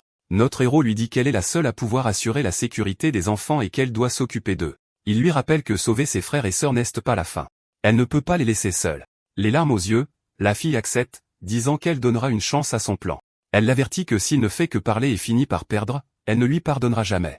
Dahlia lui dit de faire confiance au plan et qu'ils la verront à la vente aux enchères plus tard. Après leur départ, le maître se tourne vers la fille avec une expression sombre. Il se moque d'elle, lui demandant si elle pense vraiment que ces deux-là peuvent la libérer. La chef du groupe regarde l'homme avec haine, serrant fort ses frères et sœurs dans ses bras. Le maître la saisit alors par le cou, disant qu'il n'a aucune intention de la vendre aux enchères. Avec un sourire malicieux, il lui dit qu'elle ne peut pas s'échapper et qu'elle reviendra ramper vers lui. Mais la fille le regarde en retour avec un air de défi et d'espoir dans les yeux. L'homme ordonne alors à ses serviteurs de préparer l'équipe de soutien aux marchands. Cette nuit-là, la vente aux enchères commence, les lumières du manoir brillant dans l'obscurité de la ville. Le premier article est un esclave criminel avec une enchère de départ de 4 pièces d'or. Le protagoniste et l'elfe regardent la vente aux enchères en silence, attendant le bon moment. Dahlia mentionne que le prix moyen pour un homme bête est de 8 à 9 pièces d'or. Notre héros reste plongé dans ses pensées alors que la vente de l'esclave humain se poursuit. Le commissaire-priseur annonce alors le prochain article, une femme louve de la lointaine frontière. Et sous un projecteur sur la scène, la gladiatrice esclave Imotard est présentée à la foule. Sur scène, la fille se dit que le maître a dû jouer un sale tour. Elle serre les poings, sachant qu'elle doit avertir ses amis mais qu'elle est impuissante à le faire. Le commissaire-priseur annonce qu'elle est jeune et plus résistante que n'importe quel humain. Le maître sourit de satisfaction en regardant son esclave être enfin vendu aux enchères. Il se moque en pensant que les aventuriers ont déjà dépensé leur argent et ne peuvent absolument pas l'aider. Avec un sourire malicieux, il les traite de gamins et doute qu'ils puissent un jour se la payer. Soudain, un homme dans le public se retourne et dit qu'il ne les laissera pas gagner. Le commissaire-priseur annonce alors la mise de départ à 6 pièces d'or et 30 d'argent. Le même homme qu'auparavant lève sa pancarte, faisant la première offre de la vente aux enchères. Notre héros est agacé que l'homme ait été plus rapide et ait enchéri avant lui. Soudain, un autre homme crie une offre de 20 pièces d'or, choquant toute la salle. La jeune fille est abasourdie par le montant, pensant qu'il ne pourrait jamais se permettre autant. Elle désespère lorsque le commissaire-priseur demande s'il y a des offres supérieures à 20. Dahlia panique, le prix moyen était bien plus bas, et les enchères ont grimpé trop vite. Le protagoniste lève alors sa pancarte et enchérit pour 21 pièces d'or. Le commissaire-priseur demande la limite de l'enchère, et l'homme explique les règles de la vente. Sur ce, le chevalier lève à nouveau sa pancarte et enchérit pour 50 pièces d'or. L'elfe est choqué, demandant comment il a autant d'argent alors qu'il a dit n'avoir que 10. Le maître est abasourdi par l'offre, incapable de croire qu'il avait une telle somme d'argent. Le commissaire-priseur est également stupéfait car 50 pièces d'or est l'enchère maximale possible. Les gens dans le public murmurent, doutant qu'ils puissent réellement payer un prix aussi élevé. Le commissaire-priseur déclare que la politique de la maison exige un paiement immédiat, intégral et en espèces. L'elfe devient désespéré, demandant où le chevalier va en plein milieu de la vente. Le protagoniste monte alors sur la scène, et le commissaire-priseur le supplie de s'arrêter. Dans une lumière dorée, notre héros s'approche de la fille, s'agenouillant sur la scène. La chef de groupe est stupéfaite de voir une pluie de pièces d'or tomber autour d'elle. Le chevalier utilise alors sa compétence, déversant une montagne d'or sur la scène. Avec un regard sérieux, il demande si c'est un paiement suffisant pour elle. Le maître nain ne revient pas, incapable de comprendre comment un aventurier de rang C peut avoir autant d'or. Un énorme tas de pièces d'or se forme sur la scène, laissant la jeune fille sans voix. Le commissaire-priseur crie alors que l'esclave a été vendu, et la jeune fille est en état de choc. Plus tard dans la nuit, la fratrie est réunie dans une chambre de l'auberge.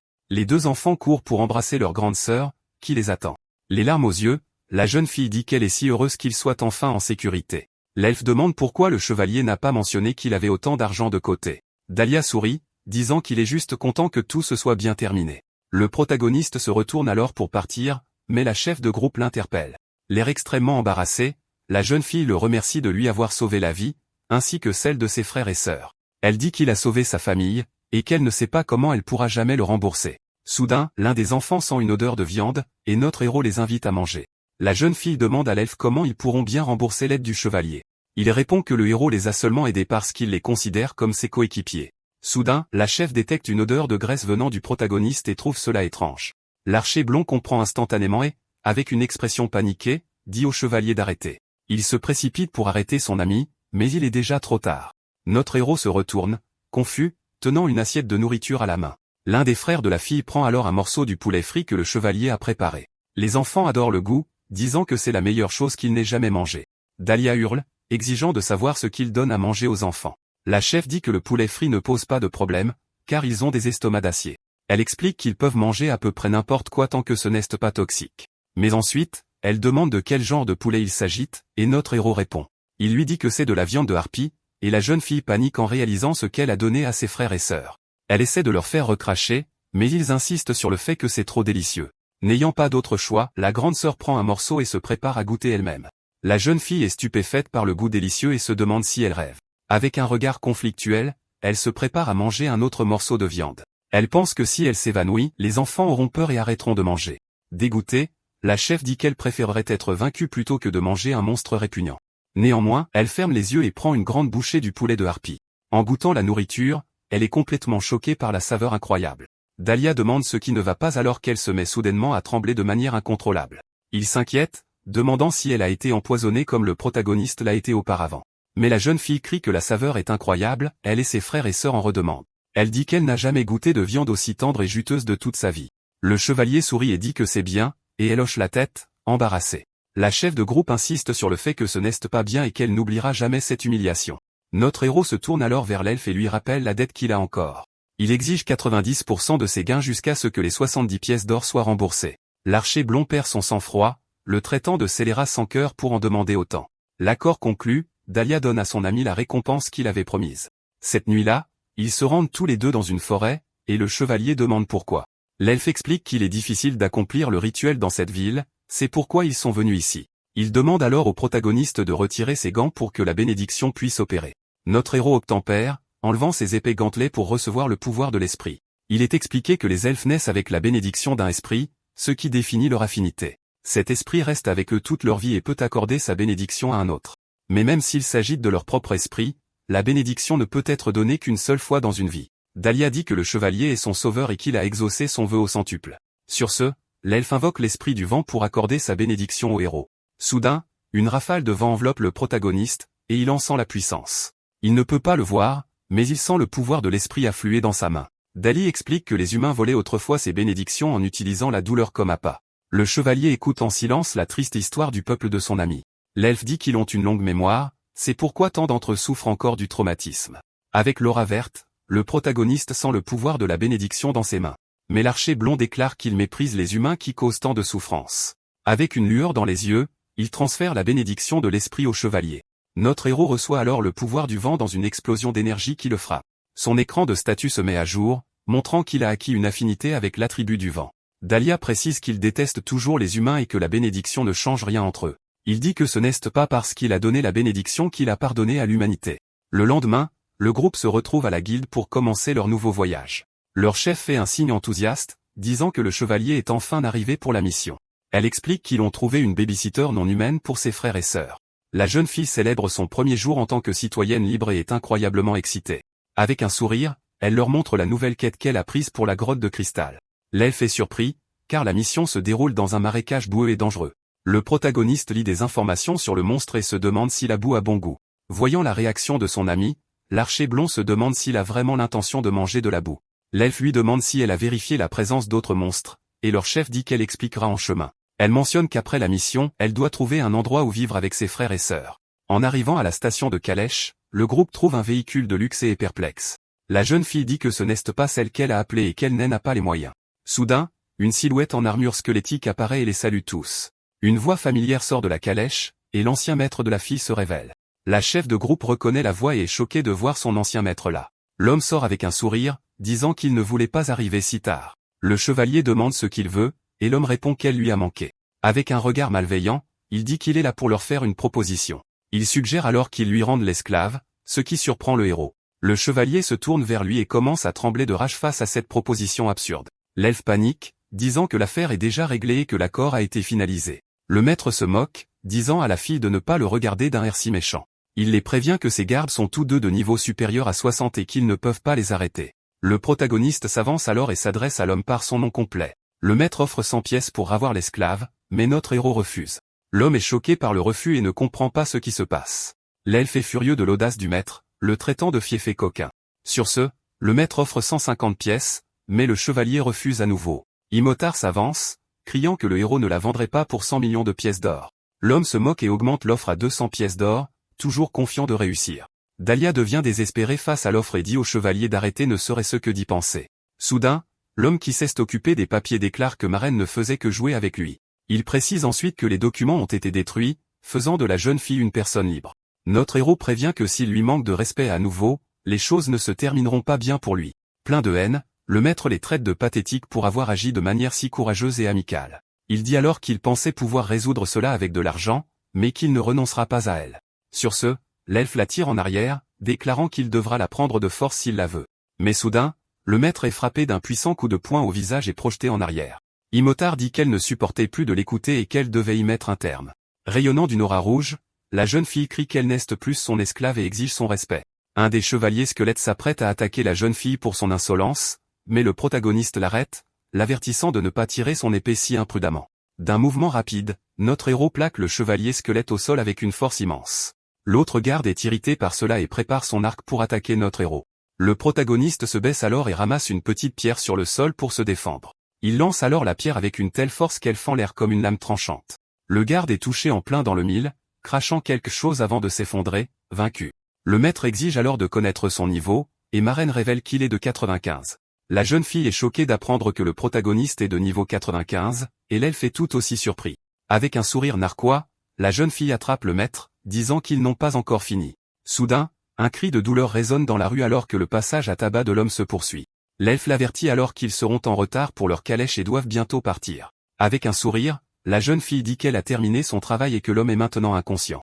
Elle s'étire avec satisfaction et lui dit de ne plus jamais montrer son visage par ici. Le maître, allongé au sol, menace de leur faire regretter cela lorsqu'il informera la guilde des marchands. Avec une aura sombre, le chevalier dit que les rumeurs à son sujet rendent déjà difficile de trouver un groupe. Il prévient alors qu'écraser une guilde de marchands est bien plus facile que de trouver une nouvelle équipe. Sur ce, le protagoniste donne un coup de pied puissant, brisant quelque chose avec une grande force. La calèche de l'homme explose en 1000 morceaux, le laissant stupéfait par la destruction. Notre héros l'avertit alors de rester à sa place et que ce n'était qu'un petit avertissement. La scène se déplace ensuite vers la grotte de cristal, où des cristaux violets brillent tout autour. À l'intérieur, l'elfe crie que les monstres sont vulnérables au feu et dit à quelqu'un d'allumer une torche. La jeune fille a alors une idée, et Dahlia panique, la suppliant d'arrêter immédiatement. Mais il est trop tard. Imotard déchaîne une énorme boule de feu qui incinère tout sur son passage. L'elfe se plaint qu'elle a besoin de pratiquer cette compétence, mais la jeune fille rit simplement, disant qu'elle n'a pas eu le temps. Plus tard, le protagoniste prépare un repas qui semble plutôt dégoûtant et étrange. Ses amis lui demandent s'il va vraiment manger ça, et l'elfe remarque que ça a l'air beaucoup trop dégoûtant. Le chevalier porte la cuillère à son casque et remarque que la nourriture n'a absolument aucune odeur. Il se dit alors que le goût doit être différent de celui de la terre et goûte la nourriture étrange. Le goût est horrible, et il trouve que la texture est la pire de toutes, comme de l'argile mélangée à du chewing-gum. Sur ce, le chevalier décide de manger le reste du poulet de harpie frit qu'il avait gardé. Soudain, la jeune fille l'interpelle, le remerciant d'avoir sauvé sa famille de l'esclavage. Notre héros dit qu'elle n'a pas besoin de le rembourser puisqu'elle a des frères et sœurs à nourrir, mais elle est toujours inquiète. Elle demande comment il a réussi à obtenir autant d'argent et s'il s'est impliqué dans quelque chose de dangereux. Notre protagoniste le nie, disant que ce n'était rien de ce qu'elle imagine. Il révèle qu'il a vendu un souvenir d'un ancien compagnon, ce qui choque la jeune fille. Elle s'inquiète car même si elle le rembourse, il ne pourra jamais récupérer cet objet. Avec un regard déterminé, la femme fait face au chevalier qui lui dit que tout va bien maintenant. Notre héros explique qu'ils sont ses compagnons, et que la façon de le rembourser est de rester dans le groupe. L'elfe est d'accord, ajoutant que c'est bien de l'avoir comme chef, ce qui fait rougir la jeune fille. Imotard dit qu'elle fera de son mieux, puis pose des questions sur la bénédiction que l'elfe lui a donnée. Dali explique que ce n'était pas un cadeau, mais plutôt le paiement d'un contrat entre eux. La jeune fille demande pourquoi il donnerait la bénédiction à un humain dont il n'a même jamais vu le vrai visage. Elle se faufile alors derrière lui et essaie de regarder sous le casque de notre héros. La femme demande s'il a une cicatrice, mais l'elfe la réprimande pour être trop curieuse. L'archer blond dit que son ami se cache trop et devrait essayer de s'ouvrir un peu plus. Notre protagoniste reste silencieux, semblant réfléchir aux conseils de son ami. Soudain, un reflet apparaît sur son casque, comme s'il s'apprêtait à faire quelque chose. Surgit de nulle part, un monstre attaque, frappant le protagoniste avec ses cristaux violets acérés. Ses compagnons sont choqués et figés, incapables de réagir à l'assaut inattendu de la créature. La bête est un lézard avec une queue de cristal qui brille dans l'obscurité de la grotte. Mais la créature est frappée à l'œil et hurle de douleur sous le coup direct. La jeune fille saute alors sur le monstre pour l'achever une bonne fois pour toutes. Après avoir vaincu la bête, elle se retourne avec inquiétude et demande si Maren va bien. L'elfe est également choqué et demande au chevalier de lever la tête pour qu'il puisse voir. Le héros se serre le visage, et Dahlia crie qu'il y a des éclats de cristal dans l'œil de son ami. La main sur son casque, le protagoniste réalise qu'il a été touché et sent la piqûre de la coupure. Il dit que sa vision est bonne, mais l'archer blond hurle qu'il saigne abondamment. Sur ce, la jeune fille lui ordonne d'enlever son casque immédiatement pour qu'il puisse voir la blessure. Elle dit que si son œil est blessé, ils doivent retourner au temple sur le champ. Soudain, le protagoniste se souvient de deux aventuriers criant de peur face à un monstre. Dans sa mémoire, il voit un de ses anciens compagnons courir désespérément à travers une forêt. De retour dans le présent, le chevalier hurle que personne ne le touche, laissant ses amis confus. L'elfe demande alors s'il refuse vraiment de leur montrer son visage, quoi qu'il arrive. Les mains sur son casque, le protagoniste répond oui, l'air profondément troublé par la situation.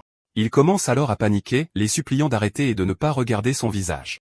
Ses amis insistent sur le fait qu'ils doivent vérifier la blessure avant de pouvoir la soigner correctement. Mais notre héros maintient qu'il va bien et que sa vision est parfaitement normale. Le protagoniste souligne qu'ils connaissent son niveau, et qu'un monstre de niveau 30 ne pourrait pas le blesser gravement. Il leur assure alors qu'il va vraiment bien et qu'ils doivent continuer la mission. Ses compagnons le fixent avec des expressions sérieuses, n'ayant pas l'air convaincus. L'elfe cède, lui disant de ne pas en faire trop, et la jeune fille s'excuse d'avoir essayé de retirer son casque. Le chevalier s'excuse alors également de leur avoir crié dessus comme ça. De retour à la guilde, la mission est marquée comme terminée, et l'équipe reçoit son paiement. La réceptionniste demande s'il s'est passé quelque chose, et la fille le nie nerveusement. Elle s'approche de lui et lui demande s'il est sûr de ne pas avoir besoin d'aller au temple pour se faire soigner. Sur ce, l'elfe suggère qu'ils prennent leur journée pour se reposer un peu. Soudain, un aventurier se précipite dans la guilde en criant qu'il y a une urgence. Il court vers une fille et lui demande ce qui cause toute cette agitation. La femme révèle qu'un nouveau donjon est apparu dans la région forestière près de la capitale. Elle crie que l'endroit s'appelle le Jardin des Fleurs de Dryade, et notre héros devient pensif. Ses amis pensent qu'il vaut mieux laisser les autres équipes saines occupées et retourner à l'auberge. Mais le protagoniste annonce qu'ils participeront également à la soumission, choquant tout le monde. Il révèle ensuite qu'il a autre chose en tête de bien plus important en ce moment. La scène se déplace ensuite vers une forêt verdoyante sous un ciel bleu clair par une journée ensoleillée. Plusieurs équipes sont rassemblées pour recevoir les instructions de la guilde concernant la nouvelle mission. Deux aventuriers mentionnent que la première personne à avoir trouvé le donjon a été vaincue et qu'il y a 2 boss. En apprenant qu'il s'agit de Dryade, le chevalier commence immédiatement à réfléchir à la manière de cuisiner ces monstres végétaux. La fille l'avertit que s'ils mangent devant tout le monde, la réputation de leur groupe sera ruinée. Il dit alors que, puisque les elfes sont végétariens, il préparera un plat spécial juste pour Dahlia. L'un des organisateurs de la mission confirme que la rumeur des 2 boss est vraie. Soudain, un chevalier en armure dorée déclare qu'il n'y a pas de quoi s'inquiéter. Il se présente comme Encormant, le premier héros, et garantit la sécurité de l'opération. L'elfe s'agace alors, demandant comment ma reine peut ignorer ce qu'est un héros de nos jours. Il explique que c'est le titre donné à ceux qui combattent le roi démon et ses sbires. Cependant, certaines personnes craignent l'apparition des héros en raison de leur immense pouvoir. Leur présence peut être vue comme un mauvais présage, annonçant la résurrection du grand roi démon. Pour cette raison, ils reçoivent un traitement spécial et sont généralement bien considérés par tous. Le protagoniste utilise sa compétence d'évaluation et voit que le héros détient plusieurs titres de conquérant de donjon. Dahlia révèle qu'il a déjà vu un héros, mais sur les 5 qui ont été trouvés, il n'en reste que 3. Le deuxième a été éliminé, et le 4e a été vaincu par un monstre dans une forêt sombre. Notre protagoniste reste silencieux, semblant se souvenir de quelque chose d'important. Soudain, un essaim d'abeilles géantes vole vers les aventuriers pour les attaquer.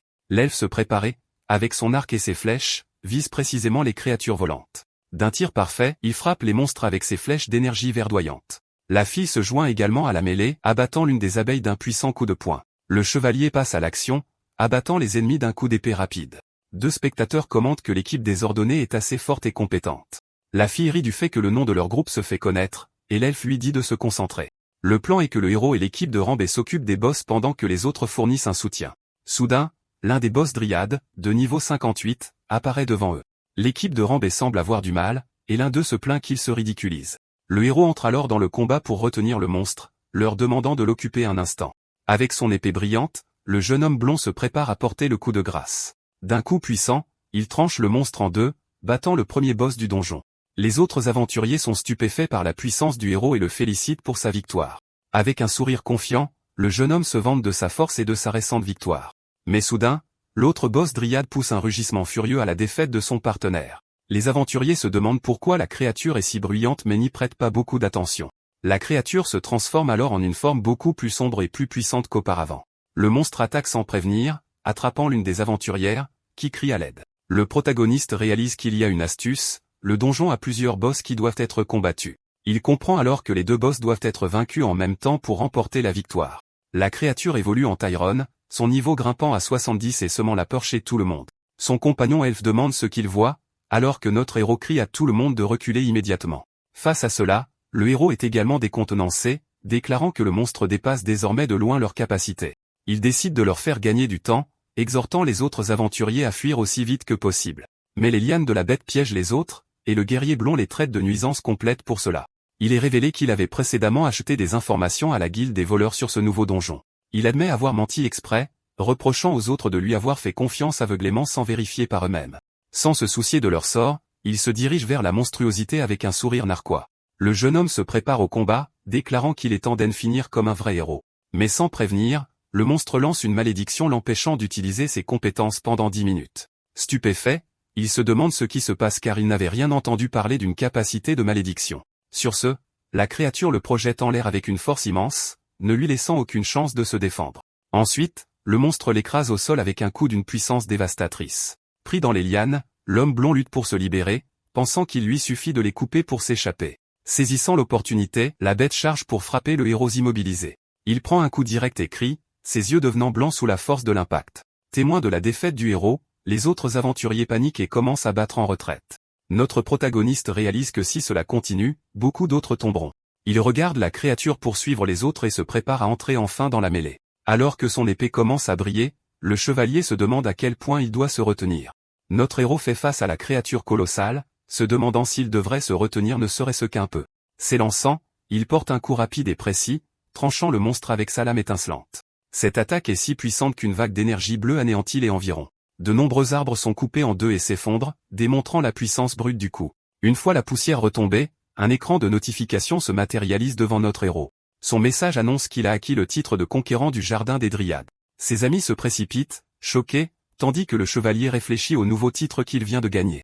La fille le félicite pour cet exploit incroyable, mais l'elfe marmonne qu'il ne faisait que se vanter. Notre protagoniste se sent un peu mal à l'aise face à cette réaction, ne sachant que dire à son ami. Les autres aventuriers s'approchent, le remerciant de leur avoir sauvé la vie à tous. Ils le trouvent incroyable d'avoir vaincu un boss que même le héros n'a pas pu gérer. Mais un instant plus tard, il commence à chuchoter à propos des rumeurs selon lesquelles il mange des monstres. Entendant leur bavardage, ses compagnons fusillent le groupe du regard avec une colère pure.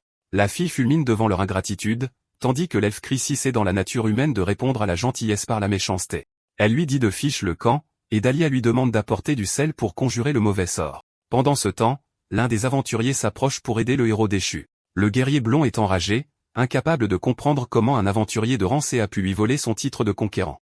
Rempli de haine, le héros jure qu'il n'oubliera jamais le nom de Marraine Glace pour cela. De retour en ville, le groupe s'enregistre dans une auberge pour un repos bien mérité. À l'intérieur, notre protagoniste commence à préparer la fleur de dryade qu'il a récoltée dans le donjon. Il commence à trancher délicatement la fleur, en faisant attention de ne pas endommager le noyau à l'intérieur. Avec un couteau, le chevalier extrait habilement le noyau du monstre pour le cuisiner. Ces noyaux ont la taille d'un poing et ressemblent à une variété sauvage de marrons. Sur le chemin du retour, ils avaient rencontré un ENT et ramassé les marrons qu'ils transportaient. Pour les préparer, ils retirent d'abord les coquilles extérieures dures, puis les plongent dans les eaux chaudes pour les ramollir. Les marrons épluchés mijotent dans une casserole, entourée d'eau bouillonnante. Pendant qu'ils cuisent, le protagoniste mélange de l'eau et du sucre dans une autre casserole pour le sirop. Il porte ensuite le mélange à ébullition, le laissant réduire en un sirop épais et riche. Une fois les marrons tendres, il les ajoute au sirop de sucre, les enrobant complètement. À l'aide d'une cuillère, notre héros verse plus de sirop sur le dessus, s'assurant que chacun est bien couvert. Une fois qu'ils sont entièrement enrobés, il couvre la casserole, laissant la friandise reposer. Il laisse les marrons refroidir et répète tout ce processus 3 fois pour obtenir la saveur parfaite. Et avec un éclat divin, le marron glacé dans de notre héros est enfin prêt. Le chevalier admire le glaçage au sucre brillant, satisfait du résultat final. Sans hésiter, il porte l'un des marrons géants à son casque pour le goûter. En le goûtant, il est complètement stupéfait par l'explosion de saveur dans sa bouche. Le sirop offre une douceur profonde et complexe, que le tendre marron a entièrement absorbé. Il pense immédiatement que quelque chose d'aussi délicieux ne devrait pas être mangé seul et décide de partager. L'elfe grogne mais accepte de goûter, voyant que son ami l'a préparé si tard et insistait. Avec une expression réticente, Dahlia prend une grosse bouchée du marron. En goûtant la friandise, l'elfe est complètement surpris par l'explosion de saveur. Il n'arrive pas à croire que le fruit d'un monstre puisse être si sucré et si tendre, avec un sirop parfaitement complémentaire. Notre héros demande si c'est bon, mais un Dahlia embarrassé prétend qu'il n'est tout simplement pas habitué aux sucreries. Il demande le nom du plat, et le chevalier répond qu'il s'appelle Marraine Glaki. Dahlia trouve étrange qu'il ait donné son propre nom à la sucrerie, mais Marraine clarifie que c'est l'inverse et demande s'il a apprécié. L'elfe explique que son maître lui a appris à réprimer son appétit, limitant même les friandises simples comme les fraises. Il mentionne qu'elle était une personne très sévère et qu'elle est toujours capitaine de la garde forestière. Instantanément, le protagoniste lui saisit le poignet, prononçant le nom de son maître, Rose. Il la décrit ensuite parfaitement, une elfe aux cheveux roses qui manie une lance et a un attribut d'eau. L'elfe est stupéfait par cette révélation et exige de savoir comment le chevalier peut savoir tout cela. Au lieu de répondre, notre héros demande s'ils peuvent se rendre dans sa forêt dès le lendemain. La scène se déplace vers la vaste forêt des Azuras sur le continent central, abritant des arbres colossaux. Notre héros voyage à travers les bois, cherchant apparemment quelqu'un qu'il a connu il y a longtemps. Il se souvient que le maître de Dahlia était le meilleur ami d'un mage de son ancien groupe d'aventuriers. Il se souvient d'une mission avec une elfe maniant une lance, une chose très rare. Le chevalier trouve incroyable que cette même elfe soit le maître de son nouveau compagnon. Il se demande si elle se souviendrait même de lui après tout ce temps. Soudain, il aperçoit une elfe aux cheveux roses et est choqué de la reconnaître. La femme se tourne vers lui, lance à la main, et le fixe d'un regard sérieux. Elle remarque son apparence, et le chevalier lui demande si elle le cherchait dans ses bois. D'un ton autoritaire, l'elfe ordonne à l'humain de décliner son nom immédiatement. Le protagoniste se présente comme marraine, mais se corrige rapidement en disant non. Il révèle alors son vrai nom, Charlotte, et salue sa vieille connaissance, Rose. Un sourire effleure le visage de l'elfe, comme si elle se souvenait du nom de son vieil ami. Elle glousse, disant que cela fait longtemps que personne ne l'a appelé par ce nom. Rose lui demande comment il va, et le chevalier ressent une vague de soulagement en voyant qu'elle se souvient. Mais en un instant, elle se jette sur lui avec sa lance, exigeant de savoir qui il est vraiment. Elle l'accuse de se faire passer pour un vieil ami pour la tromper dans la forêt. L'elfe explique que Charlotte était humain, et que 100 ans se sont écoulés depuis leur dernière rencontre. D'un regard d'acier, elle dit que s'il est vraiment Charlotte, il doit lui dire comment elle l'appelait. Notre héros s'arrête un moment, semblant chercher le surnom dans sa mémoire. Dans un flashback, un jeune homme aux cheveux roux appelle le chevalier Monsieur Charlotte. Le jeune homme propose d'être le porteur de bouclier du groupe, notant qu'une personne aussi douée est une rareté. Mais notre héros refuse catégoriquement l'offre, bien que le jeune homme continue d'insister. Le jeune blond persiste, et le chevalier lui lance un regard sévère. À ce moment, l'elfe se joint à la conversation, suggérant qu'il pourrait rencontrer d'autres races s'il se joignait à eux. Sur ce, le jeune homme blond l'invite à rencontrer sa meilleure amie, une elfe de la forêt. Il présente alors le chevalier à son ami, Rose, voici Monsieur Charlotte. L'elfe semble irrité par l'obsession des humains pour son espèce, trouvant cela incroyable. De retour dans le présent, le chevalier se prépare à répondre aux défis de son ami. Dans un souvenir, le chevalier et l'elfe se serrent la main et se présentent. Elle trouve le nom de Charlotte trop long et chic, décidant qu'elle l'appellera différemment. De retour au présent, notre protagoniste révèle qu'elle l'appelait Char, et l'elfe est visiblement choqué. Elle se demande s'il est vraiment Charlotte, la voix et la carrure sont identiques, pourtant il n'a pas vieilli. Le chevalier ajoute qu'il avait environ 15 ans lorsqu'ils se sont rencontrés il y a si longtemps. Il se souvient même qu'elle avait un ami mage qui détestait ses sucreries et qu'elle recevait des lettres. Un peu penaud, il lui demande de l'arrêter, sentant qu'il en a prouvé plus qu'assez. L'elfe l'étudie avec une expression sérieuse, apparemment convaincue par son histoire. Elle pense que son ton innocent est exactement le même. C'est vraiment Char, mais elle ne comprend pas comment.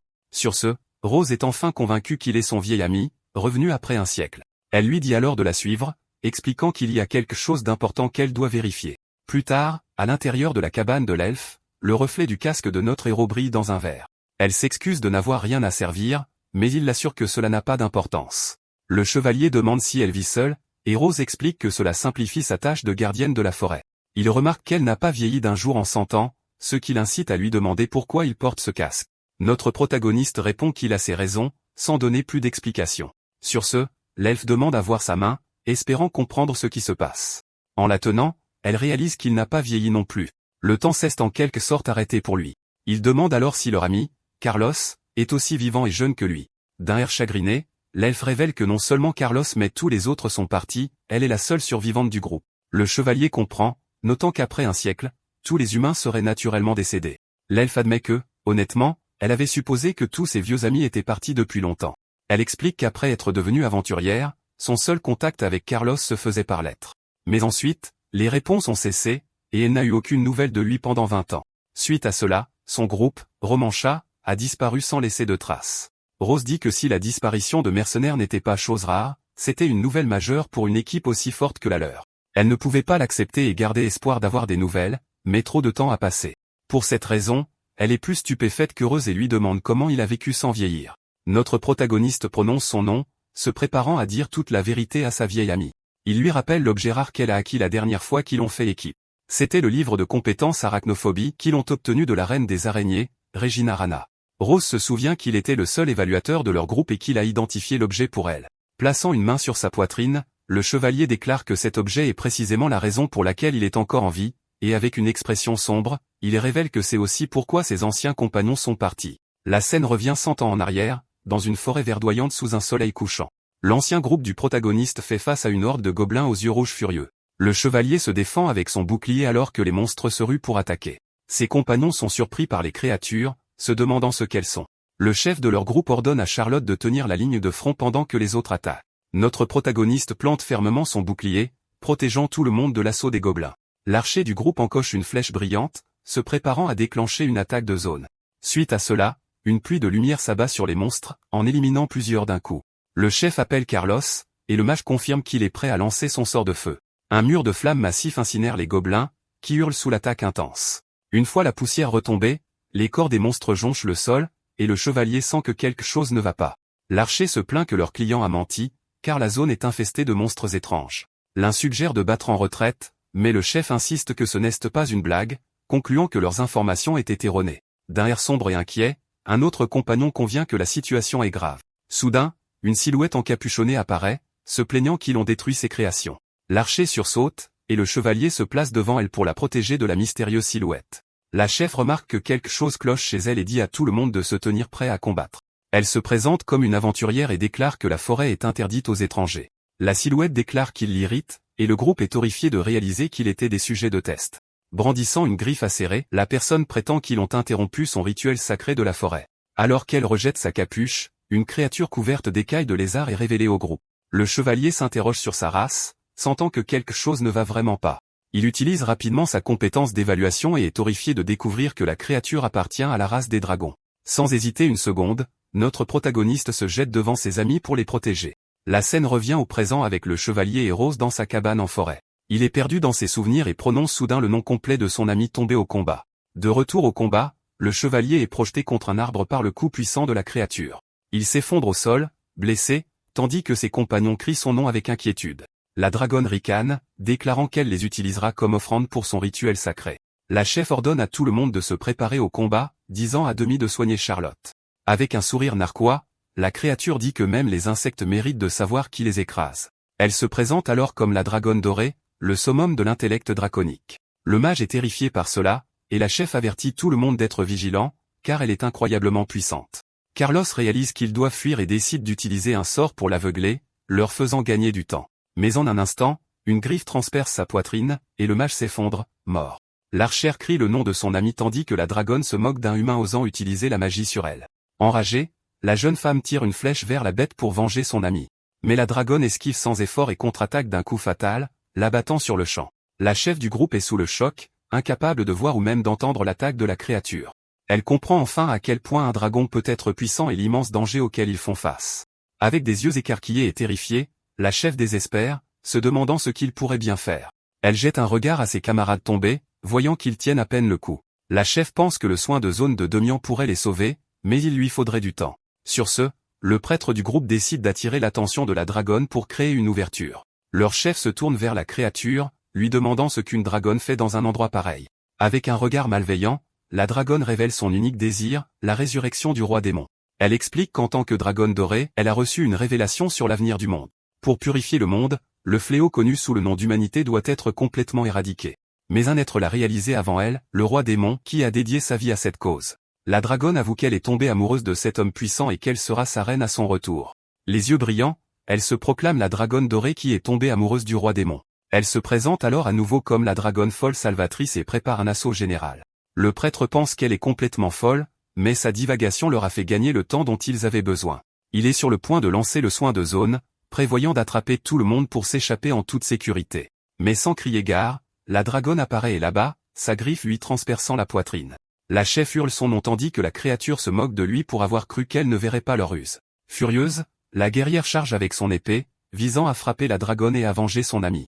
Utilisant l'une de ses griffes, la créature invoque une lame d'énergie violette pour se défendre. D'un seul mouvement rapide, elle bat la chef, qui s'effondre au sol, incapable de se battre. La dragonne rit, disant qu'ils tombent comme des insectes, et menace de les utiliser comme ses prochains sujets de test. Notre protagoniste sait qu'ils ne peuvent pas gagner, tout le monde sera éliminé s'il ne fait pas quelque chose. Mais il se souvient alors du livre de compétences, pensant qu'il pourrait l'utiliser pour créer une opportunité. Une lueur rouge apparaît dans ses yeux alors que le chevalier active la compétence arachnophobie. Un message l'informe alors que le malus d'assimilation s'active dans son corps. Mais un instant plus tard, le message change, indiquant que le malus a été dissipé avec succès. À ce moment, notre protagoniste se demande ce qui vient de se passer et pourquoi il ne s'est pas transformé en monstre. Le héros est horrifié de voir un bras coupé au sol, confus quant à ce qui s'est passé. Il se demande ce qu'il voit et pourquoi le ciel diurne est soudainement devenu une nuit de pleine lune. Tout à coup, il aperçoit un crâne pendant à une patte d'araignée géante et recule de peur. Les yeux écarquillés de terreur, le jeune homme tourne la tête dans un état de panique totale. Il réalise alors l'horrible vérité. Il s'est transformé en un monstre, mi-humain, mi-araignée géante.